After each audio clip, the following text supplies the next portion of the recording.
എല്ലാ കൂട്ടുകാർക്കും പുതിയൊരു ക്ലാസ്സിലേക്ക് സ്വാഗതം. അപ്പോൾ നമ്മുടെ LP പരീക്ഷയ്ക്ക് വേണ്ടിയിട്ട് എല്ലാവരും റിവിഷനൊക്കെ ചെയ്ത് സെറ്റായിട്ട് കാത്തിരിക്കുവാണ് അല്ലേ.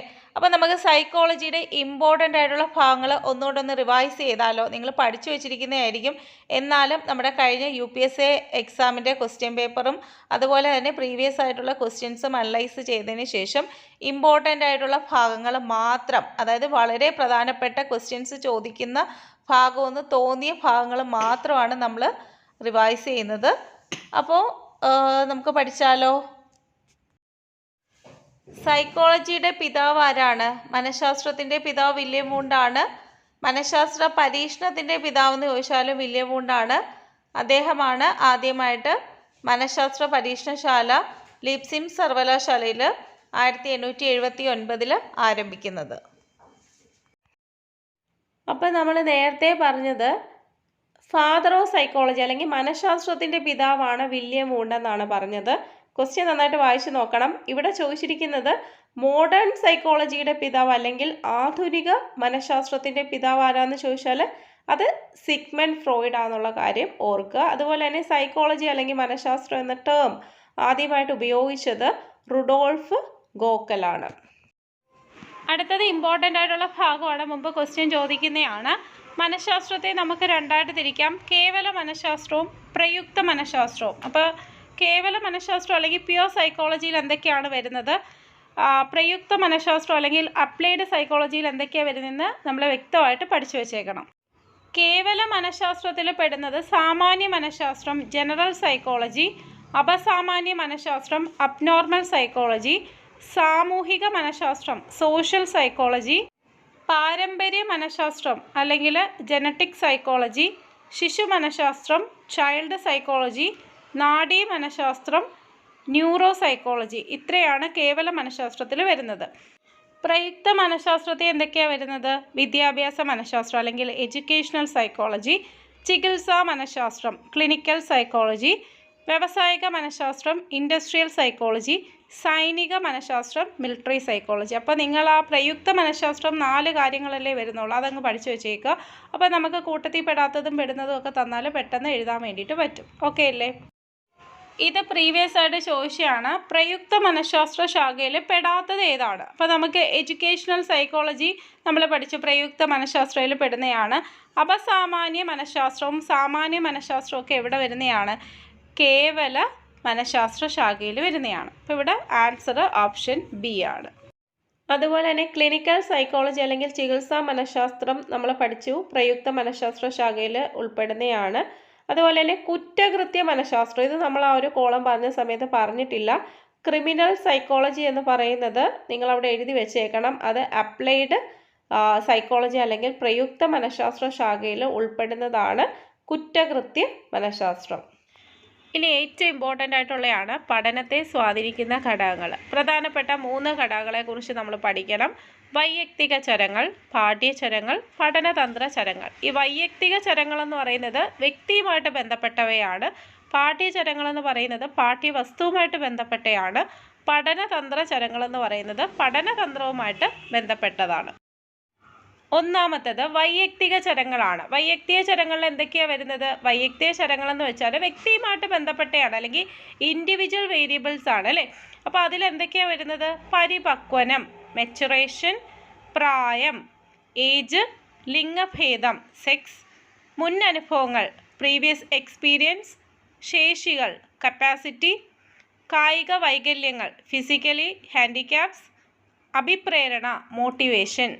നമ്മൾ ഓൾറെഡി തിയറി ക്ലാസ് ഇതൊക്കെ ഡീറ്റെയിൽ ആയിട്ട് പറഞ്ഞതാണ്. ഇവിടെ നമ്മൾ ആ ഒരു പോയിന്റ്സ് മാത്രം ഓർത്തെടുക്കുക, അത്രയേ ഉള്ളൂ കേട്ടോ. പാഠ്യചരങ്ങളിൽ എന്തൊക്കെയാണ് വരുന്നത്? പാഠ്യവസ്തുവിൻ്റെ ദൈർഘ്യം, അതുപോലെ തന്നെ പാഠ്യവസ്തുവിൻ്റെ കാഠിന്യ നിലവാരം, പാഠ്യവസ്തുവിൻ്റെ അർത്ഥപൂർണത, അതുപോലെ തന്നെ പാഠ്യവസ്തുക്കളുടെ സംഘാടനം. ഇനി നമ്മൾ പഠിക്കാൻ വേണ്ടിയിട്ട് പോകുന്നത് പഠനതന്ത്ര ചരങ്ങൾ അല്ലെങ്കിൽ മെത്തേഡ് വേരിയബിൾസ് ആണ്. അതിൽ ഒന്നാമത്തെ എന്താണ്? പരിശീലനത്തിൻ്റെ വിതരണം അല്ലെങ്കിൽ ഡിസ്ട്രിബ്യൂഷൻ ഓഫ് പ്രാക്ടീസ്.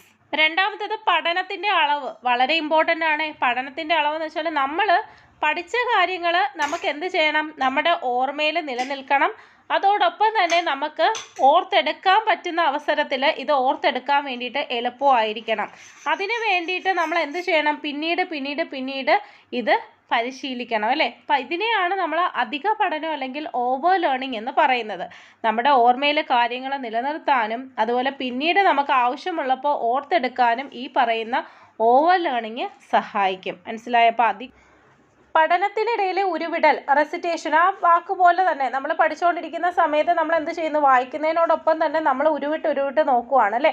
നെക്സ്റ്റ്, സമ്പൂർണ്ണ രീതിയുടെയും ഭാഗിക രീതിയുടെയും പ്രയോഗം, whole and part method. Last one, ഇന്ദ്രിയങ്ങളുടെ ഉപയോഗത്തിൽ സ്വീകരിക്കുന്ന തന്ത്രം, സെൻസറി മൊഡാലിറ്റി.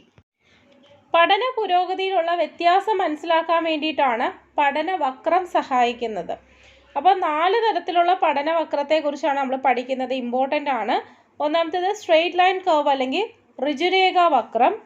രണ്ടാമത്തേത് ഉന്മധ്യ വക്രം അല്ലെങ്കിൽ കോൺവെക്സ് കർവ്. നദമധ്യ വക്രം അല്ലെങ്കിൽ കോൺകേവ് കർവ്.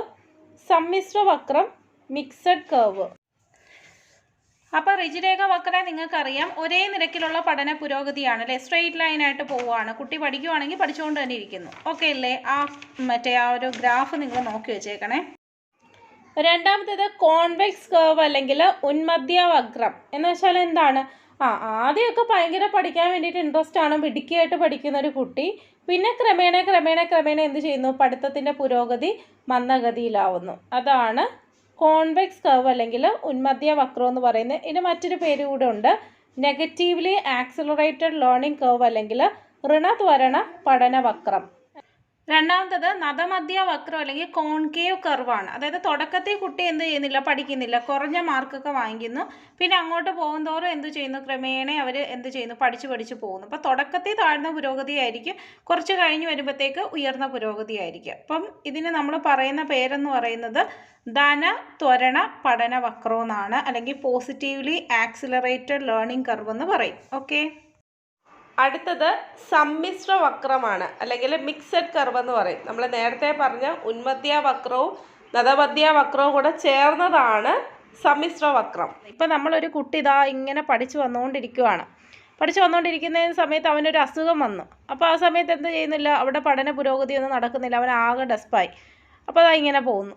പിന്നെ എന്ത് ചെയ്യുന്നു? പിന്നെ അവൻ ജസ്റ്റ് അതിൽ നിന്നൊക്കെ റിക്കവറായി പഠിക്കാൻ വേണ്ടിയിട്ട് സ്റ്റാർട്ട് ചെയ്യുന്നു. പിന്നെ അവന് വേറെ എന്തെങ്കിലും ഒരു പ്രശ്നം വന്നു, വീണ്ടും അവിടെ പഠന പുരോഗതി കാണിക്കുന്നില്ല. അപ്പോൾ അതിനെയാണ് ലേണിംഗ് പ്ലേറ്റോ അല്ലെങ്കിൽ പഠന പീഠസ്ഥലി എന്ന് പറയുന്നത്. അപ്പോൾ അതെന്തോ ആയിരിക്കാം. കാര്യം എന്ന് വെച്ചാൽ ചിലപ്പോൾ താല്പര്യമില്ലായ്മയായിരിക്കാം, അല്ലെങ്കിൽ രോഗമായിരിക്കാം, മാനസിക പ്രശ്നങ്ങളായിരിക്കാം, എന്തോ ആവാം. ഇങ്ങനെ നമ്മുടെ പഠന പുരോഗതിയിൽ ഏറ്റക്കുറച്ചിലുകൾ സംഭവിക്കുന്നതിനെ നമ്മൾ സ്പർട്സ് എന്ന് പറയും കേട്ടോ. സ്പർട്സ് കാലഘട്ടം എന്നറിയപ്പെടുന്നത് ഏറ്റക്കുറച്ചിലുകളുടെ കാലമാണ്. അതുകൊണ്ട് ഓർത്ത് വെച്ചേക്കാം. ബന്ധസിദ്ധാന്തം അല്ലെങ്കിൽ ബോണ്ട് തിയറിയുടെ ഉപജ്ഞാതാവ് ആരാന്ന് ചോദിച്ചാൽ നമ്മൾ പഠിച്ചു, തോണ്ടേക്കാണ് ആണല്ലോ. ഇനി ഈ ബന്ധസിദ്ധാന്തത്തിന് മറ്റൊരു പേരുകൂടെ നമ്മൾ പറയും, ട്രയൽ ആൻഡ് എറർ തിയറി അല്ലെങ്കിൽ ശ്രമപരാജയ സിദ്ധാന്തം. അപ്പോൾ ശ്രമപരാജയ സിദ്ധാന്തം ആവിഷ്കരിച്ചത് ആരെന്ന് ചോദിച്ചാലും എന്ത് പറഞ്ഞേക്കണം? തോണ്ടേക്ക് തന്നെയാണ്. ഈ ചോദകവും പ്രതികരണവും തമ്മിലുള്ള ബന്ധം അല്ലെങ്കിൽ സംയോഗമാണ് പഠനത്തിന് അടിസ്ഥാനം എന്ന് പറഞ്ഞതും തോണ്ടേക്കാണ്. ക്ലിയർ ആയല്ലോ? അടുത്തയിലേക്ക് പോവാം. വ്യവഹാര പഠനം നടക്കുന്നത് ചോദകവും പ്രതികരണവും തമ്മിലുള്ള നിരന്തര സംയോഗം വഴിയാണ്, അല്ലെങ്കിൽ association of stimulus and response. വ്യവഹാര പഠനം നടക്കുന്നത് ചോദകവും പ്രതികരണവും തമ്മിലുള്ള നിരന്തര സംയോഗം വഴിയാണ് എന്ന് സമർത്ഥിക്കുന്ന സിദ്ധാന്തം ഏതെന്ന് ചോദിച്ചാൽ പൗരാണിക അനുബന്ധന സിദ്ധാന്തമാണ്. അപ്പോൾ ഇവിടെ പരീക്ഷണം നടത്തിയത് പട്ടിയിലാണ് അല്ലെങ്കിൽ നായയിലാണ്, നമുക്കറിയാം. ആദ്യം എന്താണ്? നമ്മൾ ഇറച്ചി കൊടുക്കുന്നു, പട്ടിയുടെ നാവിൽ വെള്ളം വരുന്നു. അപ്പോൾ ഇറച്ചി എന്ന് പറയുന്നത്, അല്ലെങ്കിൽ ഫുഡ് കാണുമ്പോൾ വെള്ളം വരിക എന്ന് പറയുന്നത് നാച്ചുറലായിട്ട് കൊടുത്ത സ്റ്റിമുലസിന് നാച്ചുറലായിട്ട് കിട്ടിയ ഒരു റെസ്പോൺസാണ് അല്ലേ? അതായത് അവിടെ ഇറച്ചി എന്ന് പറയുന്നത് അനുബന്ധനം ചെയ്യാത്ത ചോദകമാണ്, അല്ലെങ്കിൽ അൺകണ്ടീഷൻഡ് സ്റ്റിമുലസ് ആണ്. അപ്പോൾ കിട്ടിയ റെസ്പോൺസ് എന്താണ്? നാച്ചുറലായിട്ടുള്ളതാണ്. അതായത് അനുബന്ധനം ചെയ്യാത്ത പ്രതികരണം അല്ലെങ്കിൽ അൺകണ്ടീഷൻഡ് റെസ്പോൺസ് ആണ് കിട്ടുന്നത്. രണ്ടാമത്തെ സ്റ്റേജിൽ മണിയൊച്ച മാത്രം കേൾപ്പിക്കുകയാണ്. ഇപ്പോൾ മണിയൊച്ച മാത്രം കേട്ടെന്ന് വെച്ചിട്ട് പട്ടിയുടെ നാവിൽ വെള്ളം വരുമോ? ഇല്ല. അപ്പോൾ ഈ മണിയൊച്ച എന്ന് പറയുന്നത് നിഷ്ക്രിയ ചോദകമാണ്, അല്ലെങ്കിൽ ആർട്ടിഫിഷ്യലായിട്ട് കൊടുക്കുന്നതാണ്, അല്ലെങ്കിൽ ന്യൂട്രൽ സ്റ്റിമുലസ് എന്ന് പറയാം. നിഷ്ക്രിയ ചോദകമായി മണിയൊച്ച മാത്രം കേൾപ്പിച്ചപ്പോൾ അതിൽ നാച്ചുറലായിട്ടുള്ളൊരു റെസ്പോൺസ് ഉണ്ടായി. മണിയൊച്ചയുടെ ശബ്ദം കേട്ടെന്ന് വെച്ചാൽ അതിനെന്തുണ്ടാവില്ല? ഉമിനീർ സ്രാവം ഉണ്ടാവത്തില്ല. അടുത്തത് അനുബന്ധന സമയം അല്ലെങ്കിൽ ഡ്യൂറിങ് കണ്ടീഷനിങ് ആണ്. അതായത് നമ്മുടെ എക്സ്പെരിമെൻറ്റിൻ്റെ തേർഡ് സ്റ്റേജ് നമ്മൾ മണിയൊച്ച കേൾപ്പിക്കുന്നതിനോടൊപ്പം തന്നെ ഫുഡും കൊടുക്കുന്നു. മനസ്സിലായോ? മണിയൊച്ച കേൾപ്പിക്കുന്നു, മീറ്റ് കൊടുക്കുന്നു, മണിയൊച്ച കേൾപ്പിക്കുന്നു, മീറ്റ് കൊടുക്കുന്നു. അപ്പോൾ അതെന്ന് പറയുന്നത് അവിടെയും ഈ പറയുന്ന ഫുഡെന്ന് പറയുന്നത് നാച്ചുറൽ ആയിട്ടുള്ള സ്റ്റിമുലസ് തന്നെയാണ്, അല്ലെങ്കിൽ അനുബന്ധനം ചെയ്യാത്ത ചോദകം തന്നെയാണ്. അനുബന്ധന ചോദകം അല്ലെങ്കിൽ കണ്ടീഷൻ്റെ സ്റ്റിമുലസ് ഇവിടെ ഏതാണ്? മണിയൊച്ചയാണ്, നമ്മൾ നേരത്തെ പറഞ്ഞ പോലെ. അപ്പോഴും പട്ടിയുടെ നാക്കിൽ നാച്ചുറൽ ആയിട്ടുള്ള ഒരു റെസ്പോൺസാണ് കിട്ടുന്നത്, ഉമിനീസ്രാവം. അടുത്തത് അനുബന്ധനത്തിന് ശേഷം അല്ലെങ്കിൽ ആഫ്റ്റർ കണ്ടീഷനിങ് എന്താണ് സംഭവിക്കുന്നത്? ആഹാരം കൊടുക്കാതെ മണിയൊച്ച മാത്രം കേൾപ്പിച്ചപ്പോഴും എന്തുണ്ടായി? പട്ടിയുടെ നാവിൽ ഉമിനീസ്രാവം നമ്മൾ ഉണ്ടാക്കിയെടുത്തു അല്ലേ? നമ്മളത് നാച്ചുറലായിട്ട് ഉണ്ടായതല്ല, നമ്മളത് കണ്ടീഷനിങ് അല്ലെങ്കിൽ പരുവപ്പെടുത്തി എടുത്തതാണ്. നമ്മൾ നേരത്തെ ബിഫോർ കണ്ടീഷനിങ്ങിലും ഡ്യൂറിങ് കണ്ടീഷനിങ്ങിലും എല്ലാം പട്ടിക്കുണ്ടായ ഉമിനീസ്രാവം എന്ന് പറയുന്നത് നാച്ചുറലായിട്ട് ഉണ്ടായതാണ് അല്ലേ? അല്ലെങ്കിൽ അനുബന്ധനം ചെയ്യാത്ത പ്രതികരണമാണ് അവിടെ ഉണ്ടായത്. പക്ഷേ ലാസ്റ്റ് സ്റ്റേജ് അല്ലെങ്കിൽ ആഫ്റ്റർ കണ്ടീഷനിങ്ങിൽ എന്താ സംഭവിച്ചത്? അനുബന്ധനത്തിന് ശേഷം ഉണ്ടായ ഉമിനീസ്രാവം എന്ന് പറയുന്നത് അനുബന്ധിത പ്രതികരണം അല്ലെങ്കിൽ കണ്ടീഷൻഡ് റെസ്പോൺസ് ആണ്. നമ്മൾ കണ്ടീഷൻ ചെയ്തെടുത്ത റെസ്പോൺസ് ആണ്. മണിയൊച്ച അപ്പോഴും അനുബന്ധിത ചോദകം അല്ലെങ്കിൽ കണ്ടീഷൻഡ് സ്റ്റിമുലസ് തന്നെയാണ്. ഓക്കെ അല്ലേ? അപ്പോൾ ഇത്രയും ഭാഗം മനസ്സിലായെന്ന് കരുതുന്നു. അടുത്തയിലേക്ക് പോകാം. ഇനി നമുക്ക് പാവ്ലോയുടെ നിയമങ്ങൾ നോക്കാം. കഴിഞ്ഞ തവണ UPക്ക് ഇതിൽ നിന്ന് ക്വസ്റ്റ്യൻ ചോദിച്ചിട്ടുണ്ടായിരുന്നു. ചോദക വിവേചനം അല്ലെങ്കിൽ സ്റ്റിമുലസ് ഡിസ്ക്രിമിനേഷൻ എന്താണ്? അതായത് ഈ പരീക്ഷണത്തിൻ്റെ ഇടയ്ക്ക്, അതായത് മൂന്നാമത്തെ സ്റ്റേജിൽ നമ്മൾ മണിയൊച്ച കേൾപ്പിച്ച് ഭക്ഷണം കൊടുത്തില്ലേ? ഈ മണിയൊച്ചയിൽ അദ്ദേഹം കുറച്ച് മാറ്റമൊക്കെ വരുത്തി. കുറച്ച് കൂടിയ ശബ്ദത്തിൽ മണിയൊച്ച കേൾപ്പിച്ചു, കുറഞ്ഞ ശബ്ദത്തിൽ മണിയൊച്ച കേൾപ്പിച്ചു, അങ്ങനെയൊക്കെ വ്യത്യാസം വരുത്തിയെങ്കിലും പട്ടിക്ക് ഈ ഭക്ഷണം കിട്ടിയ മണിയൊച്ച അതിന് കൃത്യമായിട്ട് മനസ്സിലാക്കാൻ വേണ്ടിയിട്ട് സാധിച്ചു. അതിനെയാണ് ചോദക വിവേചനം എന്ന് പറയുന്നത്. എന്താണ് വിളംബിത അനുബന്ധിത പ്രതികരണം അല്ലെങ്കിൽ ഡിലേഡ് കണ്ടീഷൻ്റെ റെസ്പോൺസ്? അപ്പോൾ ഡിലേ ചെയ്യുന്നു എന്നുള്ള അർത്ഥമാണ്. അതായത് നമ്മൾ മണിയൊച്ച കേൾപ്പിച്ച ഉടനെ തന്നെ നായ്ക്ക് ഫുഡ് കൊടുക്കുന്നില്ല. മനസ്സിലായോ? ഇപ്പം ഞാൻ 1 മണിക്കാണ് പാവ്ലോ 1 മണിക്കാണ് മണിയൊച്ച കേൾപ്പിക്കുന്നതെങ്കിൽ ഒരു 2 മണിക്കാണ് അവന് ഫുഡ് കൊടുക്കുന്നത്. മനസ്സിലായോ? അപ്പോൾ അവൻ്റെ ഉമിനീസ്രവണം എന്ത് ചെയ്യും? കുറയുന്നതായിട്ട് കണ്ടു. പിന്നീട് വീണ്ടും ഈ സമയദൈർഘ്യം കൂട്ടി. അതായത് 1 മണിക്ക് മണിയൊച്ച കേൾപ്പിച്ച് 2 മണിക്കൂറിന് ശേഷം ഒരു 3 മണിയൊക്കെ ആയപ്പോഴാണ് പിന്നീട് ഫുഡ് കൊടുക്കുന്നത്. ആ സമയമായപ്പോഴത്തേക്ക് എന്തായി? ഉമിനീസ്രവണം കൂടി. അതായത് ഇതുമായിട്ട് ഇത് പൊരുത്തപ്പെട്ട് വന്നു എന്നല്ല ഇതിൻ്റെ മീനിങ്. അപ്പോൾ പട്ടിയുടെ ചിന്ത എന്താണ്? മണിയടി ശബ്ദം കേട്ട ഉടനെ ആഹാരം നമുക്ക് കിട്ടത്തില്ല, കുറച്ച് സമയം എടുക്കും, അല്ലെങ്കിൽ കുറച്ചുകൂടെ സമയം കഴിഞ്ഞിട്ടേ നമുക്ക് ആ ഭക്ഷണം കിട്ടത്തുള്ളൂ എന്നുള്ള കാര്യവുമായിട്ട് അത് പൊരുത്തപ്പെട്ട് വന്നു. അതാണ് അതിൻ്റെ മീനിങ്. ആദ്യം ഉമിനീസ്രവം കുറയുകയാണ് ചെയ്തത്, പിന്നെ കൂടി എന്ന് പറയുന്ന മീനിങ് എന്ന് വെച്ചാൽ അത് പൊരുത്തപ്പെട്ടു, അത്രയേ ഉള്ളൂ. ഒരു ചെറിയ എക്സാമ്പിൾ പറഞ്ഞാലേ, ഇപ്പം ഒരു വീട്ടിലൊരു പട്ടിയെ വളർത്തുന്നു എന്ന് വിചാരിക്കുക. ആ പട്ടിയെ അവർ ട്രെയിൻ ചെയ്യുകയാണ് അല്ലെങ്കിൽ കണ്ടീഷനിങ് ചെയ്തെടുക്കുവാണ്. വിസിലടിച്ച് കഴിഞ്ഞാൽ ഓണറിൻ്റെ അടുത്തേക്ക് എത്തണം. മനസ്സിലായോ? അപ്പോൾ എവിടെ വിസിലടി കേട്ടാലും ഇതെന്ത് ചെയ്യും? ഓണറിൻ്റെ അടുത്തേക്ക് എത്തും. പക്ഷേ ഇതേ പിച്ചിലുള്ള, ആ വിസിലിൻ്റെ പിച്ചിലുള്ള മറ്റ് സൗണ്ടുകളോടും ഒരുപക്ഷെ ഈ ഒരു പട്ടി പ്രതികരിക്കും അല്ലേ? അത് തന്നെയാണ് ഇവിടെയും പറയുന്നത്. കേട്ടോ, അഭ്യസിച്ച ഒരു പ്രതികരണത്തിന്. അപ്പോൾ പട്ടിയുടെ അഭ്യസിച്ച കാര്യം എന്താണ്? മണിയടി ശബ്ദം കേൾക്കുമ്പോൾ ഉമിനീസ്രാവം ഉണ്ടാകുന്നത്. അത് ശീലിച്ച കാര്യമാണ്, അത് നമ്മൾ അവന് പഠിപ്പിച്ചു കൊടുത്ത കാര്യമാണ് അല്ലെ? അവനെ പരുവപ്പെടുത്തി എടുത്തതാണ് മണിയടി ശബ്ദം കേൾക്കുമ്പോൾ ഉമിനീസ്രാവം ഉണ്ടാവുക എന്നുള്ളത്. അപ്പോൾ ആസ്പദമായ ചോദകവുമായി സാമ്യമുള്ള ചോദകങ്ങൾ പ്രത്യക്ഷപ്പെടുമ്പോൾ, അപ്പോൾ ഇതേപോലെ തന്നെ വേറെ മണിയടി ശബ്ദങ്ങളോ അതിന് സമാനമായിട്ടുള്ള മണിയൊച്ചകളോ കേൾക്കുമ്പോൾ എന്ത് സംഭവിക്കുന്നു? അഭ്യസിച്ച പ്രതികരണം തന്നെ ഉണ്ടാകുന്നു. അപ്പോഴും ഉമിനീസ്രാവം ഉണ്ടാകുന്നു. ചുരുക്കി പറഞ്ഞാൽ ഈ മണിയൊച്ചയെന്നല്ല, ഇതിന് സമാനമായ മറ്റ് ബെല്ലടിയോ മണിയൊച്ചകളോ ശബ്ദങ്ങളോ ഒക്കെ കേട്ടാലും ഇതിന് പിന്നെ എന്തുണ്ടാവുന്നു? ഉമിനീസ്രാവം ഉണ്ടാവുന്നു. മനസ്സിലായി? അപ്പോൾ അത് ശീലിച്ച കാര്യമാണ്. അപ്പോൾ അതിന് സമാനമായ കാര്യങ്ങൾ നടക്കുമ്പോഴും എന്ത് സംഭവിക്കുന്നു? അതേ പ്രതികരണം തന്നെ ഉണ്ടാവുന്നു. വിലോപം അല്ലെങ്കിൽ എക്സ്റ്റിങ്ഷൻ എന്ന് പറയുന്നത് എന്താണ്? നമ്മൾ മണിയടി ശബ്ദം മാത്രം കേൾപ്പിച്ച് ഭക്ഷണം കൊടുക്കാതെ ഉമിനീസ്രാവം ഉണ്ടാക്കിയെടുത്തില്ലേ? കണ്ടീഷൻ ചെയ്ത് അല്ലെങ്കിൽ പരുവപ്പെടുത്തി എടുത്തു അല്ലേ? നമ്മൾ ഭക്ഷണം കൊടുക്കാതെ മണിയടി ശബ്ദം മാത്രം കേൾപ്പിച്ചുകൊണ്ട് ഉമിനീസ്രാവം ഉണ്ടാക്കിയെടുത്തു. അപ്പോൾ 3-4 ദിവസം ഇത് ആവർത്തിക്കുന്ന സമയത്ത് എന്ത് സംഭവിക്കും? ഈ ഉമിനീസ്രാവം കുറഞ്ഞു വരുന്നതായിട്ട് കാണും. മനസ്സിലായോ? നമ്മൾ കൃത്രിമമായിട്ട് ഉണ്ടാക്കിയെടുത്ത പ്രതികരണമാണ് ആ ഉമിനീസ്രാവം എന്ന് പറയുന്നത് അല്ലേ? നമ്മൾ ഭക്ഷണം കൊടുക്കാതെ മണിയൊച്ച മാത്രം കേൾപ്പിച്ച് കൃത്രിമമായിട്ട് ഉണ്ടാക്കിയെടുത്ത ഈ ഒരു പ്രതികരണം കുറഞ്ഞു വരുന്നു. അതിനെയാണ് വിലോപം അല്ലെങ്കിൽ എക്സ്റ്റിങ്ഷൻ എന്ന് പറയുന്നത്. അടുത്തത് പുനഃപ്രാപ്തി അല്ലെങ്കിൽ സ്പോണ്ടേനിയസ് റിക്കവറിയാണ്. അപ്പോൾ വിലോപത്തിന് ശേഷം എന്താണ് സംഭവിക്കുന്നത്? വിലോപം എന്ന് പറയുന്നത് നമ്മൾ നേരത്തെ പറഞ്ഞ സംഭവം, അതായത് ആഹാരം കൊടുക്കാതെ മണിയടി ശബ്ദം മാത്രം കേൾപ്പിച്ച് ഉമിനീർ സ്രാവത്തിൻ്റെ ആ ഒരു പ്രതികരണം കുറഞ്ഞു വരുന്നു അല്ലേ, ഉമിനീർ സ്രാവം കുറഞ്ഞു വരുന്നു. പിന്നെ ഒരു അവസരത്തിന് ശേഷം കുറേ കഴിഞ്ഞ് വീണ്ടും മണിയടി ശബ്ദം കേൾക്കുന്ന സമയത്ത് വീണ്ടും എന്ത് ചെയ്യുന്നു? ഉമിനീർ സ്രാവം വീണ്ടും ഉണ്ടാവുന്നു. അതിനെയാണ് സ്പോണ്ടേനിയസ് റിക്കവറി എന്ന് പറയുന്നത്. അപ്പോൾ തോണ്ടേക്കിൻ്റെ പ്രാഥമിക പഠന നിയമങ്ങളെക്കുറിച്ച് നമുക്കറിയാമല്ലോ. ഈ 3 നിയമങ്ങളെയും കൂടെ ചേർത്തിട്ടാണ് പഠന നിയമത്രയം എന്ന് വിളിക്കുന്നത്. അപ്പോൾ ഏതൊക്കെയാണ് ആ നിയമങ്ങൾ? ഒന്നാമത്തത് സന്നദ്ധതാ നിയമമാണ്, രണ്ടാമത്തത് ആവർത്തന നിയമം അല്ലെങ്കിൽ അഭ്യാസ നിയമം, മൂന്നാമത്തത് ഫല നിയമം അല്ലെങ്കിൽ പരിണാമ നിയമം എന്ന് വിളിക്കാറുണ്ട്. അതുപോലെ തന്നെ ഓർത്തേക്കണം, പഠനം ഫലപ്രദമായിട്ട് നടക്കണമെന്നുണ്ടെങ്കിൽ കുട്ടികൾക്ക് ലേണിംഗ് റെഡിനെസ് അല്ലെങ്കിൽ പഠന സന്നദ്ധത ഉണ്ടാകണം. അതുപോലെ പഠനത്തിലൂടെ കുട്ടികളെ സന്നദ്ധരാക്കാൻ വേണ്ടിയിട്ട് എങ്ങനെ സാധിക്കും? 3 കാര്യങ്ങളാണ് പറഞ്ഞിരിക്കുന്നത്, നമ്മുടെ ടെക്സ്റ്റ് ബുക്കിൽ എടുത്ത് പറഞ്ഞിരിക്കുന്ന. ഒന്നാമത്തെ നമ്മുടെ ചിന്തയെ ഉത്തേജിപ്പിക്കുന്ന ചോദ്യങ്ങൾ ചോദിക്കുക, അതുപോലെ ചർച്ച അല്ലെങ്കിൽ ഡിസ്കഷൻ, അതുപോലെ തന്നെ ഓഡിയോ വിഷ്വൽ എയ്ഡ്സ് അല്ലെങ്കിൽ ദൃശ്യ പാഠ്യ ഉപകരണങ്ങളുടെ ഉപയോഗം.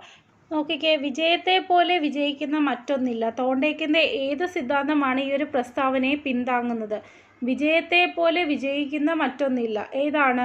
ഫല നിയമം അല്ലെങ്കിൽ ലോ ഓഫ് എഫക്റ്റ് അല്ലേ, പരിണാമ നിയമം. അതിൻ്റെ മറ്റൊരു പേരാണ് പരിണാമ നിയമം. ഇതൊരു പ്രീവിയസ് ക്വസ്റ്റ്യൻ ആണ്. ശ്രമപരാജയ പഠന സിദ്ധാന്തവുമായി ബന്ധപ്പെട്ട 3 നിയമങ്ങൾ ഏതൊക്കെയാണ്? അപ്പോൾ നമ്മൾ പഠിച്ച 3 നിയമത്രയങ്ങൾ ഏതൊക്കെയാണ്? സന്നദ്ധതാ നിയമം, ഫല നിയമം, അഭ്യാസ നിയമം. ഓർഡറിൽ തന്നെ ഇടുക. ഓപ്ഷൻ സി ആണ് കറക്റ്റ് ആൻസർ. നമ്മൾ തിയറി ഓഫ് ക്ലാസിക്കൽ കണ്ടീഷനിങ് അല്ലെങ്കിൽ പൗരാണിക നിബന്ധന സിദ്ധാന്തം പഠിച്ച സമയത്ത് അവിടെ സ്റ്റിമുലസ് അല്ലെങ്കിൽ ചോദകത്തിനാണ് പ്രാധാന്യം അല്ലേ. നമ്മൾ സ്റ്റിമുലസ് കൊടുത്തുകൊണ്ട് ഒരു റെസ്പോൺസ് ഉണ്ടാക്കിയെടുക്കുകയാണ് ചെയ്തത്, അല്ലെങ്കിൽ നമ്മൾ ചോദകം കൊടുത്തുകൊണ്ട് പ്രതികരണം ഉണ്ടാക്കിയെടുക്കുകയാണ് ചെയ്തത്, പരുവപ്പെടുത്തിയെടുത്തതാണ് അല്ലേ. എന്നാൽ നമ്മൾ തോണ്ടേക്കിൻ്റെ തിയറിയിൽ എങ്ങനെയായിരുന്നു? അവിടെ സ്റ്റിമുലസിനും റെസ്പോൺസിനും ഇമ്പോർട്ടൻസ് അല്ലെങ്കിൽ അത് തമ്മിലുള്ള ബന്ധമാണ് എവിടെ പറഞ്ഞത്? തോണ്ടേക്കിൻ്റെ തിയറിയിൽ പറഞ്ഞത്. എന്നാൽ ഇവിടെ അതിൻ്റെ ജസ്റ്റ് ഓപ്പോസിറ്റ് ആണ്. സ്കിന്നറിൻ്റെ തിയറിയിൽ റെസ്പോൺസ് അല്ലെങ്കിൽ പ്രതികരണത്തിനാണ് ഇവിടെ പ്രാധാന്യം കൊടുക്കുന്നത്. റെസ്പോൺസിന് ശേഷമാണ് ഇവിടെ ചോദകത്തിന് പ്രാധാന്യം കൊടുത്തിരിക്കുന്നത്. അതുകൊണ്ടാണ് ഇതിനെ ആർ ടൈപ്പ് എന്നാണ് നമ്മൾ പറയുന്നത്. R type conditioning. ഇവിടെ പ്രതികരണത്തിനാണ് പ്രാധാന്യമുള്ളത് അല്ലേ. അപ്പോൾ ഇവിടെ പ്രതികരണത്തിനും അതോടൊപ്പം തന്നെ റീഇൻഫോഴ്സ്മെൻറ്റ് അല്ലെങ്കിൽ പ്രബലനത്തിനുമാണ് കൂടുതൽ ഊന്നൽ കൊടുക്കുന്നത്. അദ്ദേഹം പറയുന്ന പഠന പ്രക്രിയ എങ്ങനെയാണ്? ഫസ്റ്റ് റെസ്പോൺസ് അല്ലെങ്കിൽ പ്രതികരണമാണ്, രണ്ടാമതാണ് സ്റ്റിമുലസ് അല്ലെങ്കിൽ ചോദകം, മൂന്നാമത് റീഇൻഫോഴ്സ്മെൻറ്റ് അല്ലെങ്കിൽ പ്രബലനം എന്ന ക്രമത്തിലാണ് പഠന പ്രക്രിയ നടക്കുന്നത്. നോട്ട് ചെയ്ത് വെച്ചോണം. പ്രവർത്തനാനുബന്ധന സിദ്ധാന്തം അല്ലെങ്കിൽ തിയറി ഓഫ് ഓപ്പറന്റ് കണ്ടീഷനിങ് പഠനത്തിൻ്റെ ആധാരം എന്താണ്? നമ്മൾ നേരത്തെ അതിൻ്റെ പഠന പ്രക്രിയ എങ്ങനെയാണെന്നാണ് പറഞ്ഞത്. ഫസ്റ്റ് എപ്പോഴും റെസ്പോൺസ് തന്നെയാണ് അല്ലെങ്കിൽ പ്രതികരണമാണ്, രണ്ടാമതാണ് സ്റ്റിമുലസ് അല്ലെങ്കിൽ ചോദകം, മൂന്നാമത് എന്താണ്? പ്രബലനം, റീഇൻഫോഴ്സ്മെൻറ്റ് കളയല്ലേ. എന്ന് വെച്ചാൽ ഈ ഒരു സിദ്ധാന്തത്തിൻ്റെ കേന്ദ്ര ബിന്ദു എന്ന് പറയുന്നത് തന്നെ റീഇൻഫോഴ്സ്മെൻറ്റ് അല്ലെങ്കിൽ പ്രബലനമാണ്. അതുകൊണ്ട് തന്നെ നമുക്ക് ഈ തിയറി പ്രബലന സിദ്ധാന്തം എന്ന പേരിലും അറിയപ്പെടുന്നുണ്ട്. ആർ ടൈപ്പ് കണ്ടീഷനിങ് എന്നറിയപ്പെടുന്നത് ഏതാണ്? നമ്മൾ നേരത്തെ പറഞ്ഞതാണ്, പ്രവർത്തനാനുബന്ധന സിദ്ധാന്തമാണ് ആർ ടൈപ്പ് കണ്ടീഷനിങ് എന്ന പേരിൽ അറിയപ്പെടുന്നത്. പ്രീവിയസ് ആയിട്ടുള്ള 2 ക്വസ്റ്റ്യൻസ് നോക്കാം. ഒരു ചോദകത്തിൻ്റെ സാന്നിധ്യം പ്രതികരണത്തിൻ്റെ ആവൃത്തി കൂട്ടുന്നെങ്കിൽ അത് ധനപ്രബലനമാണോ ഋണപ്രബലനമാണോ? എന്താണ് ആവൃത്തി കൂട്ടുന്നെങ്കിൽ തീർച്ചയായിട്ടും അത് ധനപ്രബലനം അല്ലെങ്കിൽ പോസിറ്റീവ് റീഇൻഫോഴ്സ്മെൻ്റ് ആണ്. ടീച്ചർ ചിരിക്കുമ്പോഴും തോളത്ത് തട്ടുമ്പോഴും സമ്മാനം കൊടുക്കുമ്പോഴും അവനെ അഭിനന്ദിക്കുമ്പോഴും ഒക്കെ വീണ്ടും വീണ്ടും അവനത് ചെയ്യാൻ വേണ്ടിയിട്ട് ശ്രമിക്കുന്നു അല്ലേ. അപ്പോൾ അത് അവൻ്റെ പ്രതികരണത്തിൻ്റെ ആവൃത്തി കൂട്ടുവാണ്, ഇൻക്രീസ് ചെയ്യുകയാണ് ചെയ്യുന്നത്. അപ്പോൾ അത് ധനപ്രബലനമാണ്. രണ്ടാമത്തെ ക്വസ്റ്റ്യൻ, പരിക്രമീകൃത ബോധനം അല്ലെങ്കിൽ പ്രോഗ്രാംഡ് ഇൻസ്ട്രക്ഷൻ രൂപപ്പെടുത്തിയത് ഏത് പഠന സിദ്ധാന്തത്തെ അടിസ്ഥാനപ്പെടുത്തിയിട്ടാണ്? അപ്പോൾ നമ്മുടെ സ്കിന്നറുടെ ഓപ്പറന്റ് കണ്ടീഷനിങ് അല്ലെങ്കിൽ പ്രവർത്തനാനുബന്ധന സിദ്ധാന്തത്തിൻ്റെ അടിസ്ഥാനത്തിൽ രൂപപ്പെടുത്തിയ ഒരു പഠന രീതിയാണ് ഈ പറയുന്ന പരിക്രമീകൃത ബോധനം അല്ലെങ്കിൽ ക്രമീകൃത പഠനം എന്നൊക്കെ പറയുന്നത് കേട്ടോ. പോസിറ്റീവ് റീഇൻഫോഴ്സ്മെൻ്റ് ആയാലും നെഗറ്റീവ് റീഇൻഫോഴ്സ്മെൻ്റ് ആയാലും രണ്ടും കുട്ടിയുടെ ബിഹേവിയർ സ്ട്രെങ്തൻ ചെയ്യാൻ വേണ്ടിയിട്ട് മാത്രമുള്ളതാണ്. ഇപ്പം നെഗറ്റീവ് എന്ന് കാണുന്നത് കൊണ്ട് നിങ്ങളത് നെഗറ്റീവായിട്ട് എടുക്കരുത്. രണ്ടും നമ്മുടെ കുട്ടികളുടെ ബിഹേവിയർ സ്ട്രെങ്തൻ ചെയ്യാൻ വേണ്ടിയിട്ടുള്ളതാണ് കേട്ടോ. അപ്പോൾ അതിൻ്റെ വ്യത്യാസം എന്താണെന്ന് നമുക്കൊന്ന് മനസ്സിലാക്കാം. ധനപ്രബലനം നമ്മൾ മുമ്പ് പറഞ്ഞതുപോലെ തന്നെ ഒരു കുട്ടിയുടെ ഭാഗത്തു നിന്നൊരു നല്ലൊരു റെസ്പോൺസ് ഉണ്ടായിക്കഴിഞ്ഞാൽ നമ്മൾ എന്ത് ചെയ്യുന്നു? സംതൃപ്തിജനകമായൊരു അനുഭവം നൽകുന്നു. അവിടെ ഒരു പ്ലസൻ്റ് ആയിട്ടുള്ളൊരു സിറ്റുവേഷൻ നമ്മൾ ആഡ് ചെയ്യുകയാണ് ചെയ്യുന്നത്. അപ്പോൾ അത് ഒരു പുഞ്ചിരിയാവാം, അല്ലെങ്കിൽ തലോടലാവാം, അല്ലെങ്കിൽ ഒരു സമ്മാനം കൊടുക്കുന്നതാവാം, എന്തും ആവാം. ഓക്കെ അല്ലേ? നെഗറ്റീവ് റീഇൻഫോഴ്സ്മെൻറ്റ് അല്ലെങ്കിൽ ഋണപ്രബലനം എന്ന് പറയുന്നത് എന്താണ്? നെഗറ്റീവാണ് അല്ലേ? അവിടെ നമ്മൾ എന്തോ ഒരു കാര്യം എന്ത് ചെയ്യുന്നു? തടഞ്ഞു വെക്കുന്നു, അല്ലെങ്കിൽ എന്തോ ഒരു കാര്യം നമ്മൾ റിമൂവ് ചെയ്യുന്നു. അസ്വാസ്ഥ്യജനകമായ ഒരു ചോദ്യം കുറച്ചു നേരത്തേക്ക് തടഞ്ഞു വെക്കുകയോ പിൻവലിക്കുകയോ ചെയ്യുന്നത് മൂലം പ്രതികരണം ആവർത്തിക്കാൻ സഹായകമാകുന്നു. അതായത് ടീച്ചർ പറയാണ്, അടുത്ത യൂണിറ്റ് ടെസ്റ്റിന് നല്ല മാർക്ക് സ്കോർ ചെയ്യുകയാണെങ്കിൽ നിങ്ങളെ അസൈൻമെൻറ്റ് എഴുതുന്നതിൽ നിന്ന് ഒഴിവാക്കാം. അപ്പോൾ അസൈൻമെൻറ്റ്, പ്രോജക്റ്റ്, ഹോംവർക്ക്, ഇമ്പോസിഷൻ എന്നൊക്കെ പറയുന്നത് കുട്ടികളെ സംബന്ധിച്ചിടത്തോളം അവർക്ക് ഇഷ്ടമില്ലാത്ത കാര്യങ്ങളാണ് അല്ലേ? അപ്പോൾ ഇഷ്ടമില്ലാത്ത കാര്യങ്ങൾ അല്ലെങ്കിൽ അൺപ്ലസൻ്റ് ആയിട്ടുള്ള കാര്യങ്ങളാണ്, അസ്വാസ്ഥ്യജനകമായിട്ടുള്ള കാര്യമാണ്. അത് ടീച്ചർ ഒഴിവാക്കുന്നു. അതിലൂടെ എന്താണ്? കുട്ടികളുടെ ബിഹേവിയർ സ്ട്രെങ്തൻ ചെയ്യുമല്ലേ? കുട്ടികൾ എന്ത് ചെയ്യും? യൂണിറ്റ് ടെസ്റ്റിന് പഠിക്കുമല്ലേ? അസൈൻമെൻറ്റിൽ നിന്ന് ഒഴിവാകാൻ വേണ്ടിയിട്ട് യൂണിറ്റ് ടെസ്റ്റിന് നല്ല മാർക്ക് സ്കോർ ചെയ്യാൻ വേണ്ടിയിട്ട് പഠിക്കും. അപ്പോൾ നല്ല കാര്യമാണ് സംഭവിച്ചത്, മനസ്സിലായി? മറ്റതിൽ നമ്മൾ എന്ത് ചെയ്യുക? ആഡ് ചെയ്യുകയാണ് ചെയ്യുന്നത്. പോസിറ്റീവ് റീഇൻഫോഴ്സ്മെൻറ്റ് അല്ലെങ്കിൽ ധനപ്രബലനത്തിൽ നമ്മൾ ഒരു സംഭവം ആഡ് ചെയ്യുകയാണ് ചെയ്യുന്നത്. ഇവിടെയെന്ന് പറഞ്ഞാൽ റിമൂവ് ചെയ്യുകയാണ് ചെയ്യുന്നത്. അത് മാത്രം ഒന്ന് മനസ്സിലാക്കി വെച്ചാൽ മതി. അപ്പോൾ പ്രശ്നങ്ങളെ നിലവിലുള്ള സ്കീമുകൾ ഉപയോഗിച്ച് പരിഹരിക്കുന്നതിനെയാണ് അസിമുലേഷൻ അല്ലെങ്കിൽ സ്വാംശീകരണം എന്ന് പറയുന്നത്. വൈജ്ഞാനിക ഘടനയിലേക്ക് പുതിയ സ്കീമുകൾ കൂട്ടിച്ചേർത്തോ നിലവിലുള്ള സ്കീമുകൾക്ക് പരിവർത്തനം നടത്തിയോ പ്രശ്നങ്ങളെ പരിഹരിക്കുന്നതിനെയാണ് അക്കോമഡേഷൻ അല്ലെങ്കിൽ സംസ്ഥാപനം അല്ലെങ്കിൽ അധിനിവേശം എന്നൊക്കെ, അല്ലെങ്കിൽ സന്നിവേശം, അങ്ങനെ പല പേരുകളുണ്ട് കേട്ടോ. പിയാഷെയുടെ വൈജ്ഞാനിക സിദ്ധാന്തത്തിലെ സംസ്ഥാപനം എന്ന് പറയുന്നത് എന്താണ്? അക്കോമഡേഷൻ എന്ന ആശയം കൊണ്ട് അർത്ഥമാക്കുന്നത് എന്താണ്? നമ്മൾ പഠിച്ച സംഭവം തന്നെയാണ്. നമ്മൾ പുതിയ അറിവുകൾ ഉണ്ടാകുമ്പോൾ നമ്മൾ എന്ത് ചെയ്യും? സ്കീമയിൽ കൂട്ടിച്ചേർക്കും അല്ലേ? പുതിയ അറിവുകൾ ഉണ്ടാകുമ്പോൾ നിലവിലുള്ള സ്കീമയിൽ ഉണ്ടാകുന്ന നവീകരണം അല്ലെങ്കിൽ മോഡിഫിക്കേഷനാണ് സംസ്ഥാപനം എന്ന് പറയുന്നത്. അടുത്ത ക്വസ്റ്റ്യൻ, കുട്ടി ഒഴിഞ്ഞ പാത്രമല്ല, സ്വന്തമായിട്ട് പഠിക്കാനുള്ള കഴിവുണ്ട് എന്ന് പ്രസ്താവിച്ച മനഃശാസ്ത്രജ്ഞൻ ആരാണ്? ജീൻ പിയാഷെയാണ്. അതായത് അസിമുലേഷനും അക്കോമഡേഷനും, സ്വാംശീകരണവും സംസ്ഥാപനവും മനഃശാസ്ത്രത്തിലെ ഏത് ആശയമായിട്ട് ബന്ധപ്പെടുന്ന പ്രക്രിയയാണ്? ഏതാണ്? സിമ്പിളാണ് അല്ലേ? സ്കീമയായിട്ട് ബന്ധപ്പെടുന്നതാണ് അസിമുലേഷനും അക്കോമഡേഷനും അല്ലെങ്കിൽ സ്വാംശീകരണവും സംസ്ഥാപനവും. അടുത്ത 2016 UP അസിസ്റ്റൻറ്റിലെയാണ്. കുട്ടി തൻ്റെ മുന്നറിവിൻ്റെയും അനുഭവത്തിൻ്റെ അടിസ്ഥാനത്തിൽ പുതിയ അറിവിനെ അഥവാ അനുഭവത്തെ വ്യാഖ്യാനിക്കുന്നതിന് പിയാഷെ ഉപയോഗിക്കുന്ന പദം താഴെ പറയുന്നതിൽ ഏതാണ്? അതായത് കുട്ടിക്കുള്ള ഒരു പ്രീവിയസ് നോളേജും അവൻ്റെ എക്സ്പീരിയൻസിൻ്റെ അടിസ്ഥാനത്തിൽ പുതിയ അറിവിനെ വ്യാഖ്യാനിക്കുന്നതിന് പിയാഷെ ഉപയോഗിക്കുന്ന പദം ഏതാണ്? അസിമുലേഷൻ അല്ലെങ്കിൽ സ്വാംശീകരണമാണ്. ബ്രൂണറുടെ ഏറ്റവും പ്രധാനപ്പെട്ട പുസ്തകങ്ങളാണ് ദ കൾച്ചർ ഓഫ് എഡ്യൂക്കേഷനും ദ പ്രോസസ് ഓഫ് എഡ്യൂക്കേഷനും. അതുപോലെ തന്നെ ബ്രൂണർ വിദ്യാഭ്യാസ സിദ്ധാന്ത രംഗത്ത് നൽകിയ ഏറ്റവും വലിയ സംഭാവന എന്ന് പറയുന്നത്, സിമ്പിളായിട്ട് പറഞ്ഞാൽ നമ്മുടെ കോൺസെപ്റ്റ് അറ്റൈൻമെൻറ്റ് മോഡലാണ്. അപ്പോൾ അത് ഇച്ചിരി വിശദീകരിച്ച് എഴുതിയിരിക്കുന്നതേ ഉള്ളൂ. ആശയങ്ങളുടെ അർത്ഥവും സ്വഭാവവും സംബന്ധിച്ച് നടത്തിയ ആഴത്തിലുള്ള പഠനം. ബ്രൂണറുടെ 3 ഘട്ടങ്ങൾ നമ്മൾ പഠിച്ചിട്ടുണ്ട്. പ്രവർത്തന ഘട്ടം, ബിംബന ഘട്ടം, പ്രതിരൂപാത്മക ഘട്ടം. അപ്പോൾ അത് ഓർഡറിൽ തന്നെ പഠിച്ചു വെച്ചേക്കണം. 2017 LP അസിസ്റ്റൻ്റ് ഇത് ഓർഡർ ആക്കാൻ ചോദിച്ചിട്ടുണ്ടായിരുന്നു. ഓപ്ഷൻ ബി ആണ് ഇവിടെ കറക്റ്റ് ആൻസർ. ആദ്യം വരുന്നത് പ്രവർത്തന ഘട്ടമാണ്, രണ്ടാമത് ബിംബന ഘട്ടം, മൂന്നാമത് പ്രതിരൂപാത്മക ഘട്ടം. 2016 LP അസിസ്റ്റൻറ്റിന് ചോദിച്ചൊരു ക്വസ്റ്റ്യൻ ആണ്, ബ്രൂണറുടെ ആശയ രൂപീകരണവുമായി ബന്ധപ്പെട്ട് മുന്നോട്ട് വെച്ച പഠനഘട്ടത്തിൽ പെടാത്തത് ഏതാണ്? ബിംബന ഘട്ടം, പ്രതീകാത്മക ഘട്ടം, വിചിന്തന ഘട്ടം, പ്രവർത്തന ഘട്ടം. അപ്പോൾ ഇതിൻ്റെ അത് നമുക്കറിയാം, ഈസിയാണ്. ഓപ്ഷൻ സി ആണ് കറക്റ്റ് ആൻസർ. അടുത്ത ചോദ്യം, ആശയ രൂപീകരണ പ്രക്രിയയുടെ ഏത് ഘട്ടത്തിലാണ് വസ്തുക്കളുടെ അഭാവത്തിൽ അവയെപ്പറ്റി ഓർക്കാനും ചിന്തിക്കാനും കഴിയുന്നത്? ഏത് ഘട്ടത്തിലാണ് വസ്തുക്കളുടെ അഭാവത്തിൽ അവയെക്കുറിച്ച് ഓർക്കാനും ചിന്തിക്കാനും കഴിയുന്നത്? ബിംബന ഘട്ടത്തിലാണ്. അടുത്തത് നമ്മുടെ ബ്രൂണറുമായിട്ട് ബന്ധപ്പെട്ട് ഇമ്പോർട്ടൻ്റ് ആയിട്ടുള്ള അല്ലെങ്കിൽ ബ്രൂണർ നിർദ്ദേശിക്കുന്ന പഠന രീതികളാണ് കണ്ടെത്തൽ പഠനവും ചാക്രികാരോഹണ രീതിയും. കോൺസെപ്റ്റ് അറ്റൈൻമെൻറ്റ് മോഡൽ എന്ന് പറഞ്ഞില്ലേ, എൻ്റെ മലയാളമാണ്. ആശയദാന മാതൃക. 3 പഠിച്ചു വെച്ചേക്കണം, ആരെയാണെന്ന് ചോദിക്കും. ഓരോ പഠനവും നേരത്തെ നേടിയ അറിവിൻ്റെ അടിത്തറയിൽ നിന്നുള്ള പുതിയ കണ്ടെത്തലുകളാണ്. ഇത്തരം അന്വേഷണത്വരയ്ക്ക് പ്രാധാന്യം നൽകുന്ന കണ്ടെത്തൽ പഠനം, സംവാദാത്മക പഠനം എന്നീ പഠന രീതികൾ ആവിഷ്കരിച്ച മനഃശാസ്ത്രജ്ഞൻ ആരാണ്? അപ്പോൾ കണ്ടെത്തൽ പഠനം എന്ന് പറയുമ്പോൾ തന്നെ നമുക്കറിയാം ബ്രൂണറാണ്. അതിനോടൊപ്പം തന്നെ പഠിച്ചു വെച്ചേക്കുക സംവാദാത്മക പഠനവും ആരുടെ തന്നെയാണ്? ബ്രൂണറുടെ പഠന രീതി തന്നെയാണ്. ഓക്കെ. ഗുണവിശേഷതകളുടെ അടിസ്ഥാനത്തിൽ മാനസികമായി വർഗീകരിക്കുന്ന വിവരങ്ങളെ എങ്ങനെ വിശേഷിപ്പിക്കാം? അതായത് ആട്രിബ്യൂട്ട്സിൻ്റെ അടിസ്ഥാനത്തിൽ നമ്മൾ വർഗീകരിക്കുന്ന വിവരങ്ങളെയാണ് നമ്മൾ കോൺസെപ്റ്റ് എന്ന് പറയുന്നത്, അല്ലെങ്കിൽ ആശയം എന്ന് പറയുന്നത് കേട്ടോ. അടുത്തത് കോൺസെപ്റ്റ് ഫോർമേഷൻ അല്ലെങ്കിൽ ആശയ രൂപീകരണത്തിൻ്റെ പ്രക്രിയാഘട്ടങ്ങൾ ഏതൊക്കെയാണെന്നാണ് ചോദിക്കുന്നത്. ഇവിടെ ഓപ്ഷൻ ബി ആണ് കറക്റ്റ് ആയിട്ടുള്ള ആൻസർ. സംവേദനം, പ്രത്യക്ഷണം, വർഗീകരണം, സാമാന്യവൽക്കരണം. ഗസ്റ്റാൾട്ട് മനഃശാസ്ത്രത്തെ പിന്തുടരുന്ന ഒരു ടീച്ചർ ക്ലാസ്സിൽ അനുവർത്തിക്കാത്ത സമീപനം ഏതാണ്? ആശയത്തെ സമഗ്രമായിട്ട് അവതരിപ്പിക്കൽ. അപ്പോൾ സമഗ്രതയ്ക്കാണ് അവിടെ പ്രാധാന്യം. അപ്പോൾ ആ ഒരു ഓപ്ഷൻ കറക്റ്റാണ്. അന്തർദൃഷ്ടി പഠനത്തെ പ്രോത്സാഹിപ്പിക്കൽ, അതും കറക്റ്റാണ് അല്ലേ. ഇൻസൈറ്റ് ലേണിങ്ങിനെയാണ് അവിടെ പ്രോത്സാഹിപ്പിക്കുന്നത്. പ്രശ്നം അപഗ്രഥിക്കുന്നതിന് സഹായിക്കൽ, അതും കറക്റ്റാണ്. ആവർത്തനത്തിന് ഊന്നൽ നൽകൽ, ഒരു കാര്യം വീണ്ടും ആവർത്തിക്കുന്നു അല്ലെങ്കിൽ വീണ്ടും വീണ്ടും പറയുന്നു, ആ ഒരു സംഭവം അവിടെ ഇല്ലല്ലോ. അപ്പോൾ അതാണ് അവിടെ തെറ്റായിട്ടുള്ള കാര്യം, ആവർത്തനത്തിന് ഊന്നൽ നൽകൽ. അടുത്ത ചോദ്യം UP അസിസ്റ്റൻ്റ് 2016 ചോദിച്ചതാണ്. പഠനം നടക്കുന്നത് ഉൾക്കാഴ്ച അല്ലെങ്കിൽ ഇൻസൈറ്റ് കൊണ്ടാണെന്ന് സിദ്ധാന്തിച്ചത് ആരാണ്? നമുക്കറിയാം, ഇൻസൈറ്റ് ലേണിംഗ് എന്ന് കേൾക്കുമ്പോൾ തന്നെ അറിയാം, ഗസ്റ്റാൾട്ട് സൈക്കോളജി അല്ലെങ്കിൽ ഗസ്റ്റാൾട്ട് മനഃശാസ്ത്രമാണ്. ഇവിടെ ഓപ്ഷൻ എ.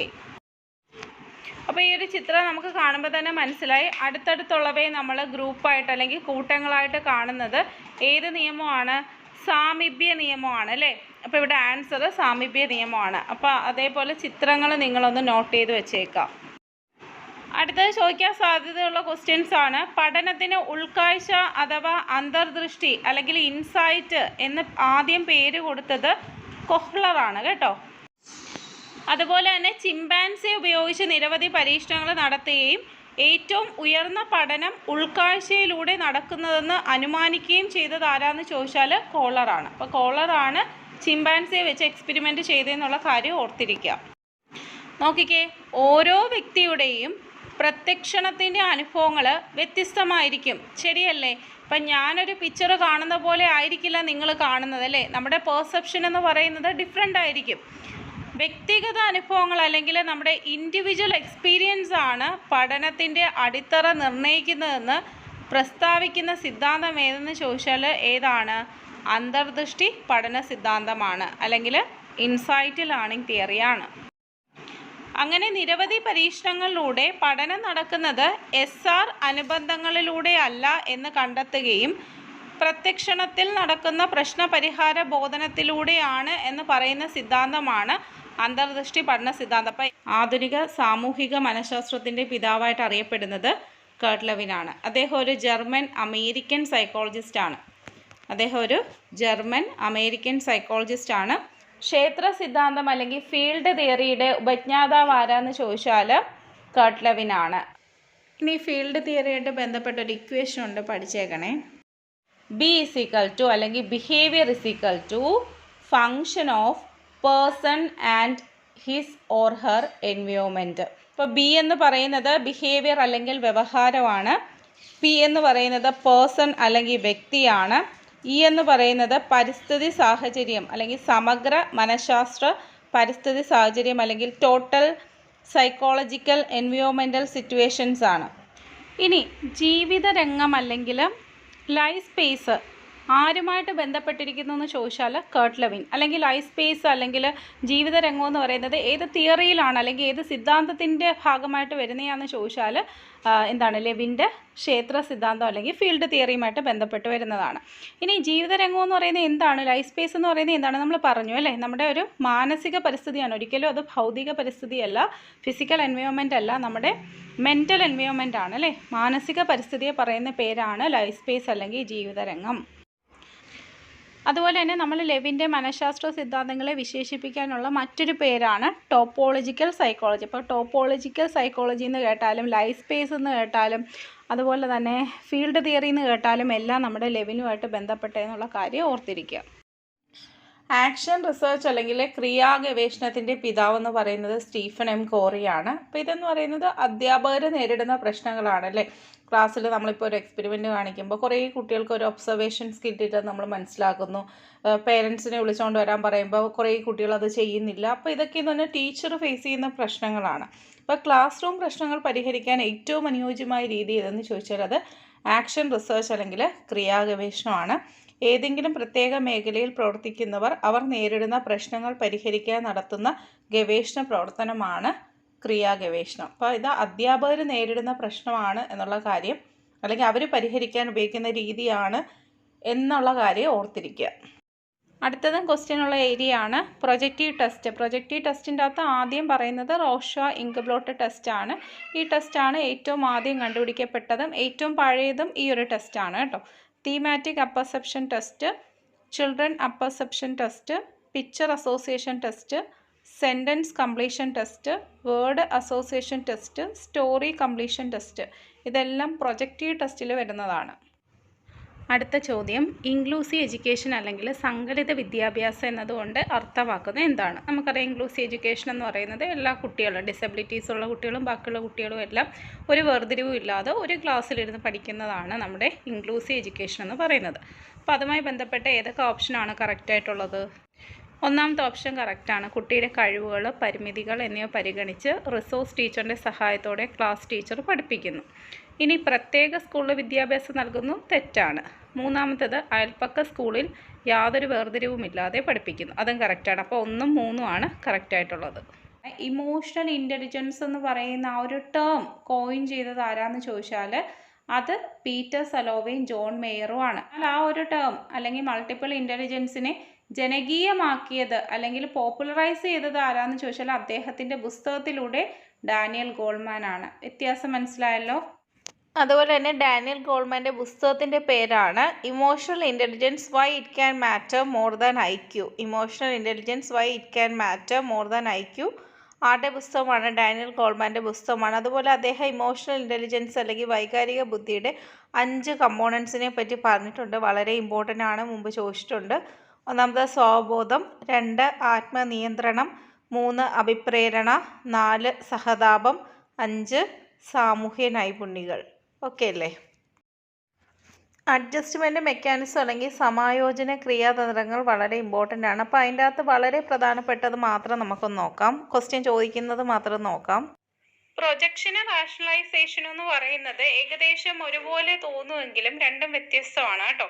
ക്ലാസ്സിൽ വൈകി വന്ന കുട്ടി പറയാണ് ഞാൻ വൈകാൻ കാരണം എൻ്റെ ബസ് ലേറ്റ് ആയത് കൊണ്ടാണ്. അപ്പം അവൻ്റെ തെറ്റ് അവൻ ബസ്സിൻ്റെ മേളിൽ കെട്ടിവെച്ചു.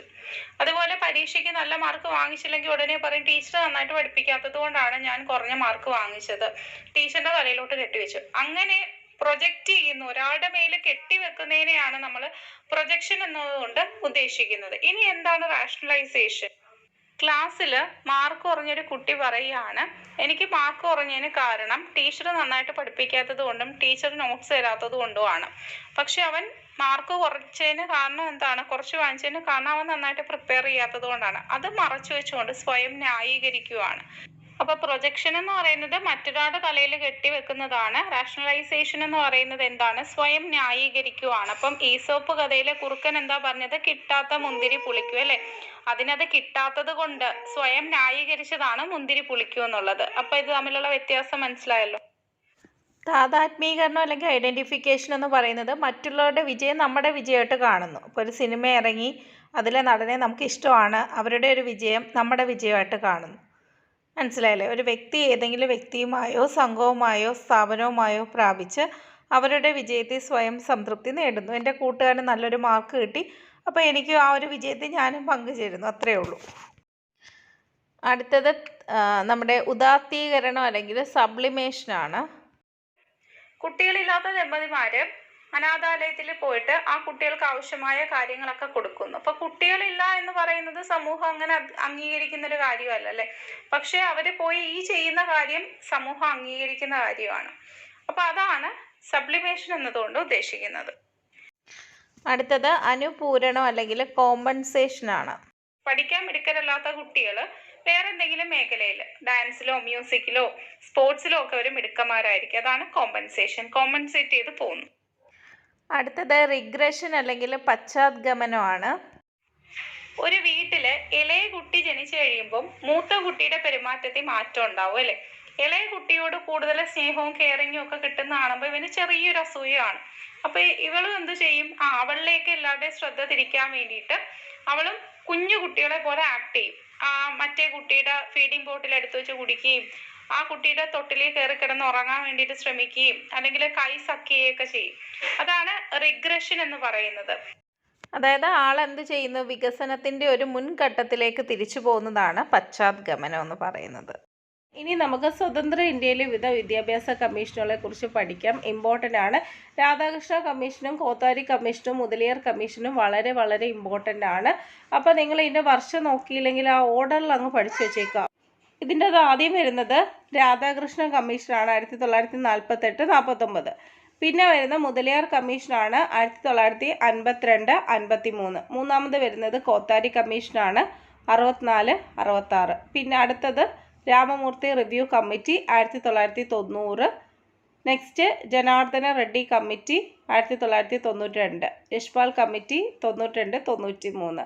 അപ്പോൾ ഇതൊരു ഓർഡറിൽ അങ്ങ് പഠിച്ചു വെച്ചേക്കുക. അപ്പോൾ ആദ്യത്തെ അക്ഷരം എടുക്കുക. രാധാകൃഷ്ണ കമ്മീഷൻ്റെ രായും മുതലിയാർ കമ്മീഷൻ്റെ മൂ എടുത്തിട്ട് രാമു, കോര, ജയ എല്ലാത്തിൻ്റെ ആദ്യത്തെ അക്ഷരം എടുത്തിട്ട് നമുക്കത് ഒരു ഓർഡറിൽ ഇങ്ങനെ അങ്ങ് പഠിച്ചു വെച്ചേക്കാം. സ്വതന്ത്ര ഇന്ത്യയിലെ ആദ്യ വിദ്യാഭ്യാസ കമ്മീഷനാണ് doctors Radhakrishna commission. University commission എന്ന പേരിൽ കൂടെ അറിയപ്പെടുന്നുണ്ട്.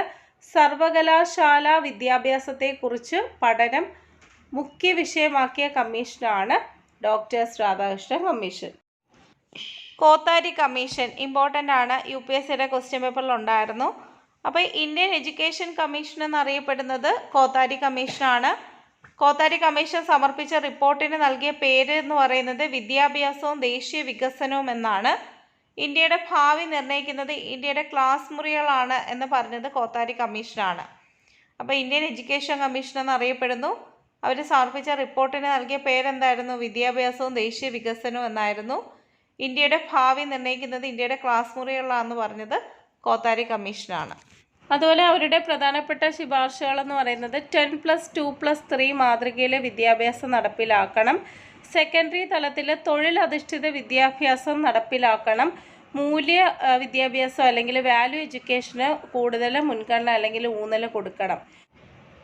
യശ്പാൽ കമ്മിറ്റിയെക്കുറിച്ച് സ്ഥിരം ചോദിക്കുന്നൊരു ക്വസ്റ്റ്യനാണ്. ഭാരമാകാത്ത പഠനം അല്ലെങ്കിൽ ലേണിംഗ് വിത്തൗട്ട് ബേർഡൻ എന്ന് പറഞ്ഞത് യശ്പാൽ കമ്മിറ്റിയാണ്. അതുപോലെ തന്നെ പ്രൈമറി ക്ലാസ്സുകളിൽ പഠന മാധ്യമം എന്തായിരിക്കണം? മാതൃഭാഷയായിരിക്കണം. പ്രൈമറി ക്ലാസ്സുകൾ ഹോംവർക്ക് അല്ലെങ്കിൽ ഗൃഹപാഠം നൽകേണ്ടതില്ല എന്ന് നിർദ്ദേശിച്ചത് യശ്പാൽ കമ്മിറ്റിയാണ്. ബഹുതര ബുദ്ധി സിദ്ധാന്തം അല്ലെങ്കിൽ മൾട്ടിപ്പിൾ ഇൻ്റലിജൻസ് തിയറി ഗാർട്ട്നറിൻ്റെ ആണ്. അദ്ദേഹത്തിൻ്റെ വളരെ പ്രധാനപ്പെട്ട പുസ്തകമാണ് frames of mind, the theory of multiple intelligence അല്ലെങ്കിൽ മനസ്സിൻ്റെ ചട്ടക്കൂടുകളെന്ന് പറയും. 2 പേര് നോട്ട് ചെയ്ത് വെച്ചേക്കാം. അപ്പം ഈ മൾട്ടിപ്പിൾ ഇൻ്റലിജൻസിനെ പറ്റി അല്ലെങ്കിൽ ബഹുതര ബുദ്ധിയെക്കുറിച്ച് അദ്ദേഹം പ്രതിപാദിച്ചിരിക്കുന്ന പുസ്തകം മനസ്സിൻ്റെ ചട്ടക്കൂടുകൾ അല്ലെങ്കിൽ frames of mind, the theory of multiple ഇൻ്റലിജൻസിലാണ്. അതിൽ ശാരീരിക ചലനപരമായ ബുദ്ധി അല്ലെങ്കിൽ ബോഡി കൈനസ്തെറ്റിക് ഇൻ്റലിജൻസിൽ വരുന്നത് ശാരീരികപരമായിട്ട് നമ്മൾ ചെയ്യുന്ന ഇപ്പോൾ ഡാൻസ് കളിക്കുന്നവർ, actors, sports, physical education, teachers, circus artist, ഇതൊക്കെ ശാരീരിക ചലനപര ബുദ്ധിക്ക് എക്സാമ്പിൾസ് ആയിട്ട് പറയാം. ഇനി വ്യക്തിയാന്തര ബുദ്ധി അല്ലെങ്കിൽ ഇൻ്റർപേഴ്സണൽ ഇൻ്റലിജൻസ് എന്ന് പറയുന്നത് ബാക്കിയുള്ളവരുടെ സങ്കടങ്ങളെ ഉൾക്കൊള്ളാനും ബാക്കിയുള്ളവരുടെ വികാരങ്ങളെ മനസ്സിലാക്കാനും ഒക്കെ കഴിയുന്നവരാണ്. നമ്മുടെ പൊളിറ്റീഷ്യന്മാർ, councillor, sales person, social worker, ഇതൊക്കെ നമുക്ക് എക്സാമ്പിൾസ് ആയിട്ട് പറയാം. ഇനി ഇൻട്രാ പേഴ്സണൽ അല്ലെങ്കിൽ ആന്തരിക വൈയക്തിക ബുദ്ധി എന്ന് പറയുന്നത് എന്താണ്? അവനവനെ തന്നെ മനസ്സിലാക്കാനുള്ള കഴിവാണ്. അതായത് എൻ്റെ കഴിവുകൾ എന്താണ്, എൻ്റെ ഫീലിങ്സ് എന്താണ് എന്നുള്ളതൊക്കെ എനിക്ക് സ്വയം ഞാൻ മനസ്സിലാക്കുന്നുണ്ടെങ്കിൽ എനിക്ക് എന്തുണ്ടെന്ന് പറയാം? ഇൻട്രാ പേഴ്സണൽ ഇൻ്റലിജൻസ് ഉണ്ടെന്ന് പറയാം. നമ്മുടെ ഫിലോസഫേഴ്സും റൈറ്റേഴ്സും സയൻറ്റിസ്റ്റും ഒക്കെ ഇതിന് എക്സാമ്പിൾസാണ്. അടുത്തത് ദൃശ്യസ്ഥലപരമായ ബുദ്ധി അല്ലെങ്കിൽ വിഷ്വൽ സ്പേഷ്യൽ ഇൻ്റലിജൻസ് ആണ്. നമ്മളെ കുട്ടിക്ക് ഒരു ഷീറ്റ് പേപ്പർ കൊടുത്തിട്ട് അതിൻ്റെ അകത്തൊരു പൂന്തോട്ടം വരയ്ക്കാൻ പറഞ്ഞാൽ എല്ലാ കാര്യങ്ങളും ഉൾക്കൊള്ളുന്ന രീതിയിൽ കുട്ടിക്ക് ആ ഒരു പേപ്പറിൻ്റെ അകത്ത് പൂന്തോട്ടം വരയ്ക്കാൻ സാധിച്ചിട്ടുണ്ടെങ്കിൽ അവൻ എന്തുണ്ടെന്ന് പറയാം? വിഷ്വൽ സ്പേഷ്യൽ ഇൻ്റലിജൻസ് ഉണ്ടെന്ന് പറയാം. അതുപോലെ ബുക്കുകളൊക്കെ നല്ലോണം അടുക്കി വെച്ചിരിക്കുന്നത്, അപ്പോൾ അതിനെയൊക്കെയാണ് നമ്മൾ വിഷ്വൽ സ്പേഷ്യൽ ഇൻ്റലിജൻസ് എന്ന് പറയുന്നത്. ഇതിന് ഉദാഹരണം എന്താണ്? ആർക്കിടെക്റ്റും അതുപോലെ എഞ്ചിനീയർമാരും ആർട്ടിസ്റ്റും ഒക്കെ എക്സാമ്പിൾസാണ്. അടുത്തത് വെർബൽ ലിംഗ്വിസ്റ്റിക് ഇൻ്റലിജൻസ്, അതായത് ഭാഷാപരമായിട്ടുള്ള ബുദ്ധി. നല്ല രീതിയിൽ ഭാഷയെ കൈകാര്യം ചെയ്യാൻ വേണ്ടിയിട്ട് സാധിക്കുന്നവർ, നല്ല രീതിയിൽ സംസാരിക്കുന്നവർ അല്ലേ, നമ്മുടെ വക്കീലന്മാർ, അതുപോലെ തന്നെ ജേർണലിസ്റ്റ്, റൈറ്റേഴ്സ്, ഇതൊക്കെ എന്താണ് വെർബൽ ലിംഗ്വിസ്റ്റിക് ഇൻ്റലിജൻസിന് എക്സാമ്പിൾസ് ആണ്. അടുത്തത് ലോജിക്കൽ ആൻഡ് മാത്തമാറ്റിക്കൽ ഇൻ്റലിജൻസ്, യുക്തിപരമായിട്ട് ചിന്തിക്കുന്നവർ അല്ലേ, മാത്തമാറ്റിക്കൽ ഇൻ്റലിജൻസ് ആണ് പറയുന്നത്. അപ്പോൾ അതിന് എക്സാമ്പിൾസ് എന്തൊക്കെയാണ്? നമ്മുടെ ഗണിതശാസ്ത്രജ്ഞർ, കമ്പ്യൂട്ടർ പ്രോഗ്രാമേഴ്സ്, അതുപോലെ നമ്മുടെ സയൻറ്റിസ്റ്റ് ഒക്കെ ഈ പറയുന്ന ലോജിക്കൽ ആൻഡ് മാത്തമാറ്റിക്കൽ ഇൻ്റലിജൻസിൽ ഉൾപ്പെടുന്നവരാണ്. അടുത്ത മ്യൂസിക്കൽ ഇൻ്റലിജൻസ് ആണ്, സംഗീതപരമായ ബുദ്ധി അല്ലേ, അതുമായി റിലേറ്റ് ചെയ്തവരാണ് മ്യൂസിഷ്യൻസ്, കമ്പോസേഴ്സ്, അതുപോലെ സിംഗേഴ്സ്. ഇവർക്കൊക്കെ എന്താണ് മ്യൂസിക്കൽ ഇൻ്റലിജൻസ് കൂടുതലാണ്. നെക്സ്റ്റ് നാച്ചുറലിസ്റ്റിക് ഇൻ്റലിജൻസ്, പ്രകൃതിപരമായ ബുദ്ധി. അങ്ങനെയുള്ള ആൾക്കാരാണ് കൂടുതൽ സുവോളജിയും ബോട്ടണിയും ബയോളജിയും ഒക്കെ റിലേറ്റ് ചെയ്ത് പഠിക്കുന്നത് അല്ലേ. അതുപോലെ നമ്മുടെ ഗാർഡനിങ് അതിനൊരു എക്സാമ്പിൾസ് ആണ്. കൃഷി ചെയ്യുന്നവർ, അതൊക്കെ എന്താണ് നാച്ചുറലിസ്റ്റിക് ഇൻ്റലിജൻസിന് എക്സാമ്പിൾസ് ആണ്. ഓർത്തേക്കണം, ഇതെന്ന് പറയുന്നത് സുഖതത്വം അടിസ്ഥാനമാക്കിയാണ് പ്രവർത്തിക്കുന്നത്. ഈഗോ യാഥാർത്ഥ്യ തത്വത്തെ അടിസ്ഥാനമാക്കിയും സൂപ്പർ ഈഗോ സാൻമാർഗിക തത്വത്തെ അടിസ്ഥാനമാക്കിയിട്ടുമാണ് പ്രവർത്തിക്കുന്നത്. ചോദിക്കാം കേട്ടോ. അടുത്തത് ട്രെയ്റ്റ് അപ്രോച്ച്, ആൽപോർട്ടിൻ്റെ, അതായത് വ്യക്തിത്വ സവിശേഷതാ സമീപനം. ആരുടെയാണെന്ന് ചോദിച്ചാൽ ആൽപോർട്ടിൻ്റെയാണ്. ആൽപോർട്ട് പേഴ്സണാലിറ്റി വിശകലനം ചെയ്യുന്നത് അദ്ദേഹം ട്രെയ്റ്റ്സിൻ്റെ അടിസ്ഥാനത്തിലാണ്, അല്ലെങ്കിൽ സവിശേഷതകളുടെ അടിസ്ഥാനത്തിലാണ്. ഈ സവിശേഷതകളെയാണ് അദ്ദേഹം മൂന്നായിട്ട് തിരിച്ചിരിക്കുന്നത്. ഒന്നാമത്തത് കാർഡിനൽ ട്രെയ്റ്റ്സ്, രണ്ടാമത്തത് സെൻട്രൽ ട്രെയ്റ്റ്സ്, മൂന്നാമത്തത് സെക്കൻഡറി ട്രെയ്റ്റ്സ്. ഇമ്പോർട്ടൻ്റ് ആണ്. മുഖ്യ സവിശേഷതകൾ, മധ്യമ സവിശേഷതകൾ, ദ്വിതീയ സവിശേഷതകൾ. ഇനി നമ്മൾ സർഗാത്മകതയുടെ ടോറൻസ് പറഞ്ഞ അടിസ്ഥാന 4 പ്രധാന ഘടകങ്ങളെക്കുറിച്ചാണ് പറയുന്നത്. ഒന്നാമത്തെ ഫ്ലുവൻസി ആണ്, അല്ലെങ്കിൽ ഒഴുക്ക്. രണ്ടാമത്തെ ഫ്ലെക്സിബിലിറ്റി, വഴക്കം. 3 ഒറിജിനാലിറ്റി, മൗലികത. 4 ഇലാബറേഷൻ, അല്ലെങ്കിൽ വാചാലത. ക്രിയേറ്റിവിറ്റിയുടെ ഏറ്റവും പ്രധാനപ്പെട്ട 4 സ്റ്റെപ്പുകളാണ്. ഒന്നാമത്തെ സജ്ജീകരണം, അല്ലെങ്കിൽ പ്രിപ്പറേഷൻ. രണ്ടാമത്തേത് ഇൻക്യുബേഷൻ. മൂന്നാമത്തേത് ഇലൂമിനേഷൻ, അല്ലെങ്കിൽ പ്രകാശ പ്രസരണം. അവസാനത്തെ സ്റ്റേജ് എന്ന് പറയുന്നത് വേരിഫിക്കേഷൻ, അല്ലെങ്കിൽ പുനഃപരിശോധന. സാംസ്കാരിക പ്രാതിനിധ്യമുള്ള കുട്ടികളെ മുഖ്യധാരയിലേക്ക് കൊണ്ടുവരാനായിട്ട് അവർക്ക് നൽകുന്ന സവിശേഷ വിദ്യാഭ്യാസം ഏത് പേരിൽ അറിയപ്പെടുന്നതെന്ന് ചോദിച്ചാൽ അനുപൂരക വിദ്യാഭ്യാസം, അല്ലെങ്കിൽ കോമ്പൻസേറ്ററി എഡ്യൂക്കേഷൻ. അനുരൂപീകരണം നടത്തിയ ടീച്ചിങ് മാനുവലുകൾ ഉപയോഗിക്കുന്നത് അതൊരിക്കലും ക്ലാസ് ഫലപ്രദമാക്കാനോ അല്ലെങ്കിൽ കുട്ടിയുടെ ശ്രദ്ധ ആകർഷിക്കാനോ ഒന്നുമല്ല, പ്രത്യേക പരിഗണന അർഹിക്കുന്ന കുട്ടികളുടെ പഠനത്തിനാണ് യൂസ് ചെയ്യുന്നത്. നോക്കണം, ഇത്രയാണ് ഇമ്പോർട്ടൻ്റ് ആയിട്ടുള്ളത്. റൈറ്റിംഗ് ഡിസോർഡർ, എഴുതാനുള്ള വൈകല്യത്തിനെയാണ് നമ്മൾ ഡിസ്ഗ്രാഫിയ എന്ന് പറയുന്നത്. ഇനി നമ്മൾ മാത്സിൻ്റെ പ്രോബ്ലംസ് ഒക്കെ ചെയ്യാനുള്ള ബുദ്ധിമുട്ടിനെയാണ് നമ്മൾ എന്ത് പറയുന്നത്, ഡിസ്കാൽക്കുലിയ. ഇനി പേശി പ്രവർത്തനത്തിലെ പ്രശ്നങ്ങൾ, മോട്ടോർ കോർഡിനേഷൻ ഡിസോർഡർ ആണ് ഡിസ്പ്രാക്സിയ. ഇനി ഭാഷാ പഠന പ്രശ്നങ്ങൾ അല്ലെങ്കിൽ വായനാ വൈകല്യത്തെ അല്ലെങ്കിൽ റീഡിംഗ് ഡിസോർഡറിനെയാണ് നമ്മൾ ഡിസ്ലെക്സിയ എന്ന് പറയുന്നത്. അടുത്ത ചോദ്യം, മസ്തിഷ്കത്തിലെ ഭാഷാ ഘടകത്തിന് ഭാഷാ സ്വീകരണത്തിൽ മുഖ്യ പങ്കുണ്ടെന്ന് വാദം ഉന്നയിച്ചത്. അപ്പോൾ LAD എന്ന് കേട്ടാൽ തന്നെ നമുക്കറിയാം, ലാംഗ്വേജ് അക്വിസിഷൻ ഡിവൈസ്. ആരുമായിട്ട് ബന്ധപ്പെട്ടാണ്? നോം ചോംസ്കി അല്ലേ, ഓപ്ഷൻ സി. ഇപ്പോൾ നോം ചോംസ്കിയായിട്ട് ബന്ധപ്പെട്ട ആധുനിക ഭാഷാശാസ്ത്രത്തിൻ്റെ പിതാവെന്ന് ചോദിച്ചാൽ അത് നോം ചോംസ്കിയാണ്. ട്രാൻസ്ഫോർമേഷണൽ ജനറേറ്റീവ് ഗ്രാമർ, അല്ലെങ്കിൽ രചനാന്തരണ പ്രജനന വ്യാകരണം, അതുപോലെ തന്നെ LAD യൂണിവേഴ്സൽ ഗ്രാമർ തിയറി, ഇതൊക്കെ ആരുമായി ബന്ധപ്പെട്ടതാണ്? നോം ചോംസ്കിയുമായിട്ട് ബന്ധപ്പെട്ടതാണ്. നോം ചോംസ്കിയുടെ അഭിപ്രായത്തിൽ ഭാഷയുടെ അവികസിത രൂപപ്പെടുന്നത് എവിടെയാണെന്ന് ചോദിച്ചാൽ മസ്തിഷ്കത്തിലാണ്. അതുപോലെ തന്നെ ഈ ഭാഷയുടെ വികാസവും ഭാഷാ പഠനവും താഴെ കൊടുത്തിരിക്കുന്നതിൽ ഏത് നിരീക്ഷണമാണ് നോം ചോംസ്കിയുടെ ഭാഷാർജ്ജത്തെ ആനുകൂലിക്കുന്നതെന്ന് ചോദിച്ചാലും കുട്ടിയുടെ ഭാഷാ വികസനം ഏത് സംസ്കാരത്തിലായാലും ഒരേ രീതിയിൽ തന്നെയാണ് നടക്കുന്നത്, ശരിയല്ലേ? അതുപോലെ തന്നെ കുട്ടികൾ വളരെ പെട്ടെന്ന് അനായാസമായും ഭാഷാശേഷി കൈവരിക്കുന്നു, ശരിയാണ്. ഭാഷാ വികസന ഘട്ടങ്ങൾ ഭൂരിഭാഗവും കുട്ടികളും ഒരേ പ്രായത്തിൽ തന്നെയാണ് നടക്കുന്നത്. ഇവയെല്ലാം തന്നെ കറക്റ്റാണ്. ഓപ്ഷൻ ഡി ആണ് കറക്റ്റ് ആൻസർ. ശ്രീബുദ്ധൻ എന്താണ്? അഹിംസയുടെ പ്രതീകമായിട്ടാണ് ചരിത്രത്തിൽ അറിയപ്പെടുന്നത്. അപ്പോൾ ആൽപോർട്ടിൻ്റെ വ്യക്തി സിദ്ധാന്തം അനുസരിച്ച് താഴെ പറയുന്ന ഏത് സവിശേഷതയാണ് ഇത് വിശേഷിപ്പിക്കുന്നത്? ഏതാണ്? കാർഡിനൽ ട്രെയ്റ്റ് ആണ് അല്ലേ, പ്രമുഖ സവിശേഷതയാണ്. Option D. ഗിൽഫോർഡിൻ്റെ ബുദ്ധിയുടെ ഘടനാ സിദ്ധാന്തം അനുസരിച്ച് ബുദ്ധിയുടെ ഘടനാപരമായ 3 മാനങ്ങൾ ഏതൊക്കെയാണ്? അപ്പോൾ തിരിച്ചും മറിച്ചുമൊക്കെ ഓപ്ഷനിൽ കൊടുത്തിട്ടുണ്ട്. കറക്റ്റ് ആൻസർ തന്നെ അങ്ങ് പറഞ്ഞേക്കാം, അല്ലെങ്കിൽ നിങ്ങൾക്ക് തെറ്റിപ്പോവും. ഓപ്ഷൻ ഡി ആണ് കറക്റ്റ് ആൻസർ. ഉള്ളടക്കം, മാനസിക പ്രക്രിയ, ഉൽപ്പന്നം. Content, operations, product. അപ്പോൾ എന്തൊക്കെയായിരുന്നു? ഉള്ളടക്കം, മാനസിക പ്രക്രിയ, ഉൽപ്പന്നം. അപ്പോൾ ഇതിൽ മാനസിക പ്രക്രിയയിൽ എന്തൊക്കെയാണ് വരുന്നത് നമുക്ക് നോക്കാം. എളുപ്പമാണ്. മാനസിക പ്രക്രിയ എന്ന് പറയുന്നത് നമ്മുടെ ഇൻ്റലക്ച്വൽ അല്ലെങ്കിൽ ബൗദ്ധികമായിട്ട് ബുദ്ധിപരമായിട്ടുള്ള കാര്യങ്ങളാണ്. നമ്മൾ എന്തെങ്കിലും ഒരു കാര്യം ഗ്രഹിക്കുന്നു, അതുമായി ബന്ധപ്പെട്ട കാര്യം നമ്മൾ ഓർമ്മയിൽ സൂക്ഷിക്കുന്നു, പിന്നീട് എന്തെങ്കിലും ഒരു കാര്യം വരുമ്പോൾ ഓർമ്മയിൽ നിന്ന് വീണ്ടെടുക്കുന്നു. നമ്മുടെ വിവ്രജന ചിന്ത, സംവ്രജന ചിന്ത, ഇവാലുവേഷൻ, മൂല്യനിർണ്ണയം, ഇതൊക്കെ എവിടെ വരുന്നതാണ്? മാനസിക പ്രക്രിയയിൽ വരുന്നതാണ്, അല്ലെങ്കിൽ ഓപ്പറേഷൻസിൽ വരുന്നതാണ്. അപ്പോൾ ഇങ്ങനെ ആലോചിച്ചാൽ മതി. നമ്മുടെ ഇൻ്റലക്ച്വൽ പ്രോസസ്സ് അല്ലെങ്കിൽ ഭൗതികപരമായിട്ടുള്ള കാര്യങ്ങളെല്ലാം വരുന്നത് ഓപ്പറേഷൻസ് അല്ലെങ്കിൽ മാനസിക പ്രക്രിയയിലാണ്. അപ്പോൾ ഉള്ളടക്കം അല്ലെങ്കിൽ കണ്ടൻസിൽ എന്തൊക്കെയാണ് വരുന്നത്? കണ്ടന്റ് എന്ന് പറയുന്നത് നമ്മൾ എങ്ങനെയൊക്കെയാണ് ഓരോ കാര്യങ്ങൾ നമ്മൾ മനസ്സിൽ സ്റ്റോർ ചെയ്യുന്നത്. ഓരോരുത്തരും ഓരോ രീതിയിലായിരിക്കും. നമ്മളിപ്പോൾ ക്ലാസ്സിൽ ടീച്ചർ ഒരു പടം വരച്ച് പഠിപ്പിക്കുകയാണെങ്കിൽ ആ പടമായിരിക്കും ചിലപ്പോൾ ചിലർ സ്റ്റോർ ചെയ്യുന്നത്, അല്ലെങ്കിൽ ടീച്ചർ പറയുന്ന കാര്യമായിരിക്കും, അല്ലെങ്കിൽ എന്തെങ്കിലും സിമ്പിളായിട്ടായിരിക്കും. അങ്ങനെ ഓരോരുത്തരും പ്രത്യേക രീതിയിലാണ് ആ ഒരു കാര്യം സ്റ്റോർ ചെയ്യുന്നത്. അപ്പോൾ ഇതിൽ എന്തൊക്കെയാണ് വരുന്നതെന്നുള്ളത് അറിഞ്ഞിരിക്കുക. രൂപം അല്ലെങ്കിൽ വിഷ്വൽ, ശ്രവ്യം, പ്രതീകം, അർത്ഥം, വ്യവഹാരം. ഇത്രയും കാര്യങ്ങളാണ് ഉള്ളടക്കത്തിൽ വരുന്നത്. അടുത്തത് പ്രോഡക്റ്റ്സ് ആണ്. നമ്മൾ ഈ കണ്ടൻസിലൂടെ ഓപ്പറേഷൻസിലൂടെയൊക്കെ പുതിയ ഐഡിയാസ് ക്രിയേറ്റ് ചെയ്യുന്നില്ലേ, അപ്പോൾ അതാണ് പ്രോഡക്റ്റ്സിൽ പറയുന്നത്. ഇവിടെ അദ്ദേഹം സിമ്പിൾ ടു കോംപ്ലക്സ് എന്നുള്ള രീതിയിലുള്ള ഇൻക്രീസിങ് ഓർഡറിലാണ് ഇത് അറേഞ്ച് ചെയ്തിരിക്കുന്നത്. ഇതിങ്ങനെ തന്നെ ഓർഡറായിട്ട് തന്നെ പഠിച്ചേക്കണം കേട്ടോ.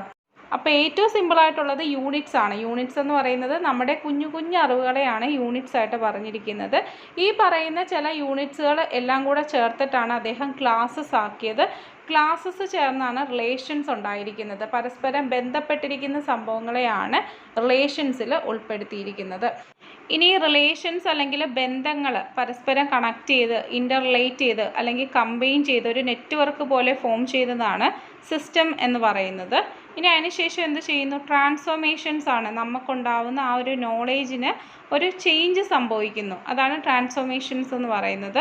നെക്സ്റ്റ് എന്താണ്? ഇംപ്ലിക്കേഷൻസ് ആണ്, സൂചനകൾ. നമ്മുടെ നോളേജ് ഇങ്ങനെ ആയിരിക്കാം, അങ്ങനെ ആയിരിക്കാം, ഇതിനാണ് സാധ്യത കൂടുതൽ, അങ്ങനെ നമ്മൾ പ്രവചിക്കത്തില്ലേ, അതാണ് ഇംപ്ലിക്കേഷൻസിൽ പറയുന്നത്.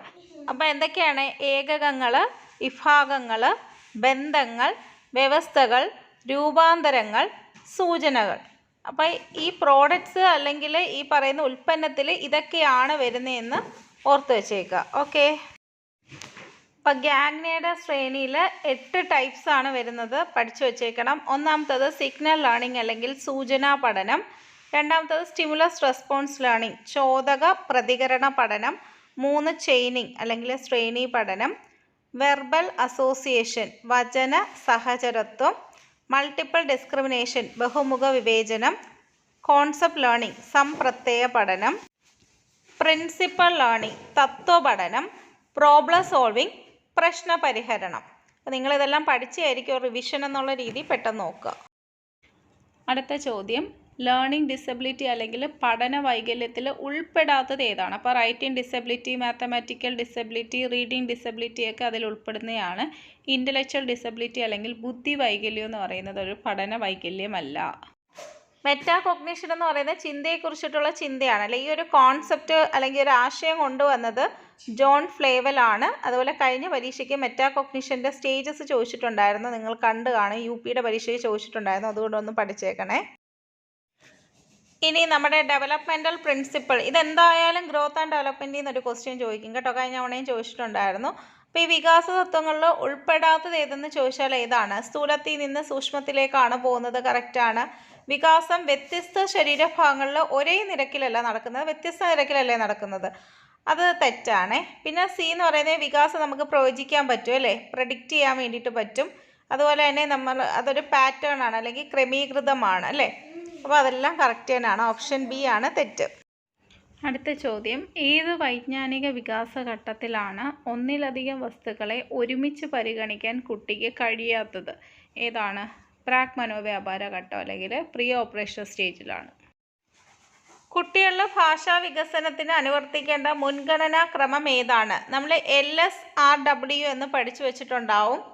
ഏതാണ്? ലിസണിങ്, സ്പീക്കിംഗ്, റീഡിംഗ്, റൈറ്റിംഗ് അല്ലേ. ശ്രവണം, ഭാഷണം, വായന, ലേഖനം. ഓപ്ഷൻ എ ആണ് കറക്റ്റ് ആൻസർ. ഒന്നാമത്തെ ചോദ്യം, സിംഗിൾ ഫാക്ടർ തിയറി അല്ലെങ്കിൽ ഏകഘടക സിദ്ധാന്തം ഡെവലപ്പ് ചെയ്തത് ആരാണ്? ആൽഫ്രഡ് ബിനേറ്റ് ആണ്.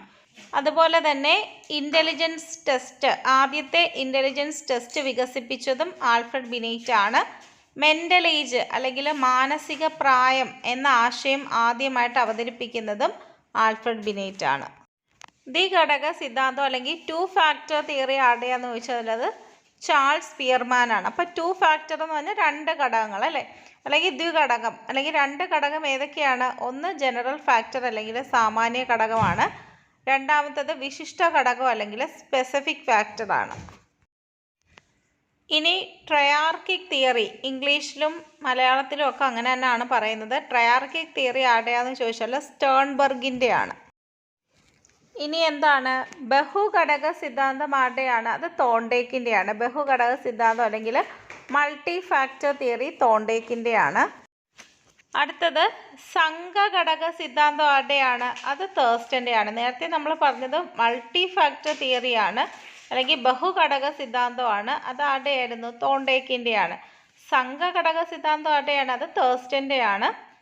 അതിൽ അദ്ദേഹം 7 പ്രാഥമിക ഘടകങ്ങളെക്കുറിച്ചാണ് പറയുന്നത്.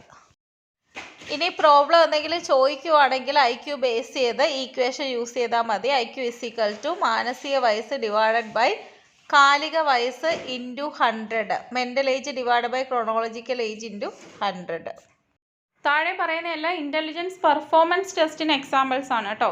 പിൻഡർ പാറ്റേഴ്സൺ പെർഫോമൻസ് സ്കെയില്, അടുത്തത് Arthur test for small children, next Bhatia's performance test, last one Wechsler Bellevue ബുദ്ധിമാപിനി. താഴെ പറയുന്നതിൽ തെറ്റായിട്ടുള്ള ജോഡി കണ്ടുപിടിക്കാനാണ്. നമുക്കറിയാം മൈക്രോ ടീച്ചിങ് എന്ന് പറയുന്നത് നമ്മുടെ സ്കിൽ ഡെവലപ്മെൻറ്റ് അല്ലെങ്കിൽ നൈപുണ്യ വികാസത്തിന് വേണ്ടിയിട്ടുള്ളതാണ്. CCE കറക്റ്റാണ്. വിദ്യാഭ്യാസ അവകാശ നിയമം. നിരന്തര വിലയിരുത്തൽ വാർഷിക പരീക്ഷയാണോ? ഫോർമേറ്റീവ് ഇവാലുവേഷൻ എന്ന് പറയുന്നത് ഒരിക്കലും ആനുവൽ എക്സാമിനേഷൻ അല്ല. സമ്മേറ്റീവ് അസസ്മെൻ്റ് ആണ് ഏതിൽ വരുന്നത്? പ്രൊമോഷനും ആനുവൽ എക്സാമിനേഷനിലും ഒക്കെ വരുന്നത്. അപ്പോൾ ഓപ്ഷൻ സി ആണ് ഇവിടെ തെറ്റായിട്ടുള്ളത്. മൈക്രോ ടീച്ചിങ് കൊണ്ടുവന്നത് W. അലൻ ആണ്. മൈക്രോ ടീച്ചിങ് നിങ്ങൾക്ക് ഓർമ്മ കാണുമല്ലോ, നമ്മൾ BEdന് പഠിച്ച സമയത്ത് നമ്മൾ BEd ട്രെയിനീസ് തന്നെ ടീച്ചറായിട്ട് ആക്ട് ചെയ്യുന്നു. നമ്മളെ കൂടെയുള്ള കൂട്ടുകാർ, നമ്മളെ കൂടെ പഠിക്കുന്ന BEdന് പഠിക്കുന്ന കൂട്ടുകാർ തന്നെയാണ് കുട്ടികളെ പോലെ ആക്ട് ചെയ്യുന്നത്. അപ്പോൾ അവിടെ എന്താണ്, നമ്മൾ ഏതെങ്കിലും ഒരു സ്കില്ല് ഡെവലപ്പ് ചെയ്യാൻ വേണ്ടിയിട്ടാണ് ഈ ഒരു ടെക്നിക്ക് യൂസ് ചെയ്യുന്നത്. അപ്പോൾ അത് ഒരു എത്ര കുട്ടികൾ കാണും, എത്ര പേര് കാണും അത് നമ്മുടെ ഒരു ക്ലാസ് കാണാൻ വേണ്ടിയിട്ട്? 6, 7, 8 മാക്സിമം 10 പിള്ളേർ വരെ കാണും. അതുപോലെ തന്നെ ഒരു 5 or 10 മിനിറ്റാണ് നമ്മൾ ആ ഒരു ക്ലാസ് കൈകാര്യം ചെയ്യുന്നത്.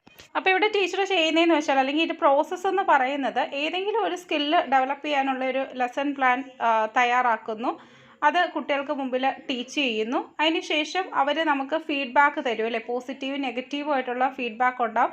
അതിൽ നെഗറ്റീവ് ഫീഡ്ബാക്കൊക്കെ ഒഴിവാക്കിക്കൊണ്ട് വീണ്ടും നമ്മൾ എന്ത് ചെയ്യുന്നു, വീണ്ടും ഒരു ലെസൺ പ്ലാൻ പ്രിപ്പയർ ചെയ്യുന്നു, വീണ്ടും നമ്മൾ ഇത് തന്നെ ഒന്നുകൂടെ ഒന്ന് ടീച്ച് ചെയ്യുന്നു, വീണ്ടും നമ്മൾ ഇതെന്ത് ചെയ്യുന്നു, വീണ്ടും നമുക്ക് ഫീഡ്ബാക്ക് കിട്ടുന്നു. അതാണ് ഇതിൻ്റെ ഒരു പ്രോസസ്സ്. താഴെ കൊടുത്തിരിക്കുന്നതിൽ അഭിക്ഷമത പരിശോധിക്കാനുള്ള ശോധകം ഏതാണ്? അല്ലെങ്കിൽ ആപ്റ്റിറ്റ്യൂഡ് ടെസ്റ്റിന് എക്സാമ്പിളാണ്. നമ്മൾ പഠിച്ചത് ഏതാണ്? ഈ കൂട്ടത്തിൽ ഏതാണ് നമ്മൾ പഠിച്ചത്? വിരൽ വേഗത പരീക്ഷ, FDT അല്ലേ, ഫിംഗർ ഡെക്സ്റ്റിറിറ്റി ടെസ്റ്റ്. വിരൽ വേഗത പരീക്ഷ ഒരു ആപ്റ്റിറ്റ്യൂഡ് ടെസ്റ്റിന് എക്സാമ്പിളാണ്. ഇനി ലഭിക്കുന്ന പരിശീലനം കൊണ്ട് ഒരു വ്യക്തിക്ക് ഭാവിയിൽ ഏത് മേഖലയിൽ മികവ് പുലർത്താൻ കഴിയും എന്നുള്ള സൂചനയാണ് ആപ്റ്റിറ്റ്യൂഡ് അല്ലെങ്കിൽ അഭിക്ഷമത എന്ന് പറയുന്നത്. ലഭിക്കുന്ന പരിശീലനം കൊണ്ട് ഒരു വ്യക്തിക്ക് ഭാവിയിൽ ഏത് മേഖലയിൽ മികവ് പുലർത്താൻ കഴിയും എന്നുള്ള സൂചനയാണ് അഭിക്ഷമത അല്ലെങ്കിൽ ആപ്റ്റിറ്റ്യൂഡ്. ഇപ്പോൾ സാമൂഹ്യ നിയന്ത്രണം, അനൗപചാരിക സാമൂഹ്യ നിയന്ത്രണത്തിൽ വരുന്ന ആരൊക്കെയാണ്? കുടുംബം, മതം, സമപ്രായക്കാരുടെ സംഘം. ഔപചാരിക സാമൂഹ്യ നിയന്ത്രണത്തിൽ വരുന്നത് പോലീസ്, പട്ടാളം, കോടതി, ജയിൽ. ഇവിടെ 2 എക്സാമ്പിൾ പറയുകയാണ്. ഔപചാരിക സാമൂഹ്യ നിയന്ത്രണത്തിന് എക്സാമ്പിൾ ട്രാഫിക് നിയന്ത്രിക്കുന്നത്, രാഷ്ട്രം കലാകാരനെ ആദരിക്കുന്നത്. അനൗപചാരിക സാമൂഹ്യ നിയന്ത്രണത്തിന് എക്സാമ്പിളാണ് വിജയിയായ സഹപാഠി അഭിനന്ദിക്കുന്നത്, ട്രോഫിയുമായിട്ട് വരുന്ന മകളെ അമ്മ അഭിനന്ദിക്കുന്നത്. ഇപ്പോൾ ക്ലിയർ ആണെന്ന് വിചാരിക്കുന്നു. സാമൂഹ്യ നിയന്ത്രണവുമായി ബന്ധപ്പെട്ട പ്രസ്താവനകളാണ് താഴെ നൽകിയിരിക്കുന്നത്. ഇതിൽ ശരിയായ പ്രസ്താവനകൾ കണ്ടെത്തുക. പോലീസ്, കോടതി, ജയിൽ എന്നീ സ്ഥാപനങ്ങൾ വഴിയാണ് ഔപചാരിക സാമൂഹ്യ നിയന്ത്രണം സാധ്യമാവുന്നത്. നമ്മൾ ആദ്യമേ പഠിച്ച കാര്യമാണ്. പോലീസ്, കോടതി, ജയിൽ എന്നീ സ്ഥാപനങ്ങൾ വഴിയാണ് ഔപചാരിക സാമൂഹ്യ നിയന്ത്രണം സാധ്യമാവുന്നത്. അത് ശരിയാണ്. അടുത്ത എന്താണ്? കുടുംബം, മതം, സമപ്രായക്കാരുടെ സംഘം തുടങ്ങിയവയിലൂടെയാണ് ഔപചാരിക സാമൂഹ്യ നിയന്ത്രണം സാധ്യമാവുന്നത്. തെറ്റല്ലേ? കുടുംബവും മതവും സമപ്രായക്കാരുടെ സംഘമൊക്കെ നമ്മൾ എവിടെ പറഞ്ഞത്? അനൗപചാരിക സാമൂഹ്യ നിയന്ത്രണത്തിലാണ് പറഞ്ഞത്. അപ്പോൾ അത് തെറ്റാണ്. അടുത്തത് നിയമം, വിദ്യാഭ്യാസം, ബലപ്രയോഗം എന്നിവയാണ് അനൗപചാരിക സാമൂഹ്യ നിയന്ത്രണത്തിൻ്റെ പ്രധാന മാർഗം. അത് നമ്മൾ പഠിച്ചിട്ടില്ല, അതും തെറ്റാണ്. ഔപചാരിക സാമൂഹ്യ നിയന്ത്രണത്തിൻ്റെ ലംഘനം ശിക്ഷാർഹമാണ്. അത് നമ്മൾ പഠിച്ച കാര്യമാണ് അല്ലേ? നമ്മൾ എന്തെങ്കിലും തെറ്റുകൾ ചെയ്തിട്ടുണ്ടെങ്കിൽ പോലീസ് കേസെടുക്കുന്നു, കോടതിയിൽ പോകുന്നു, ജയിലിൽ കിടക്കുന്നു, എന്താണെന്നുള്ളത് അതിൻ്റെ ശിക്ഷ നമ്മൾ ഏറ്റുവാങ്ങും. അപ്പോൾ അതും കറക്റ്റാണ്. അപ്പോൾ 1, 4 കറക്റ്റായിട്ടുള്ളത്.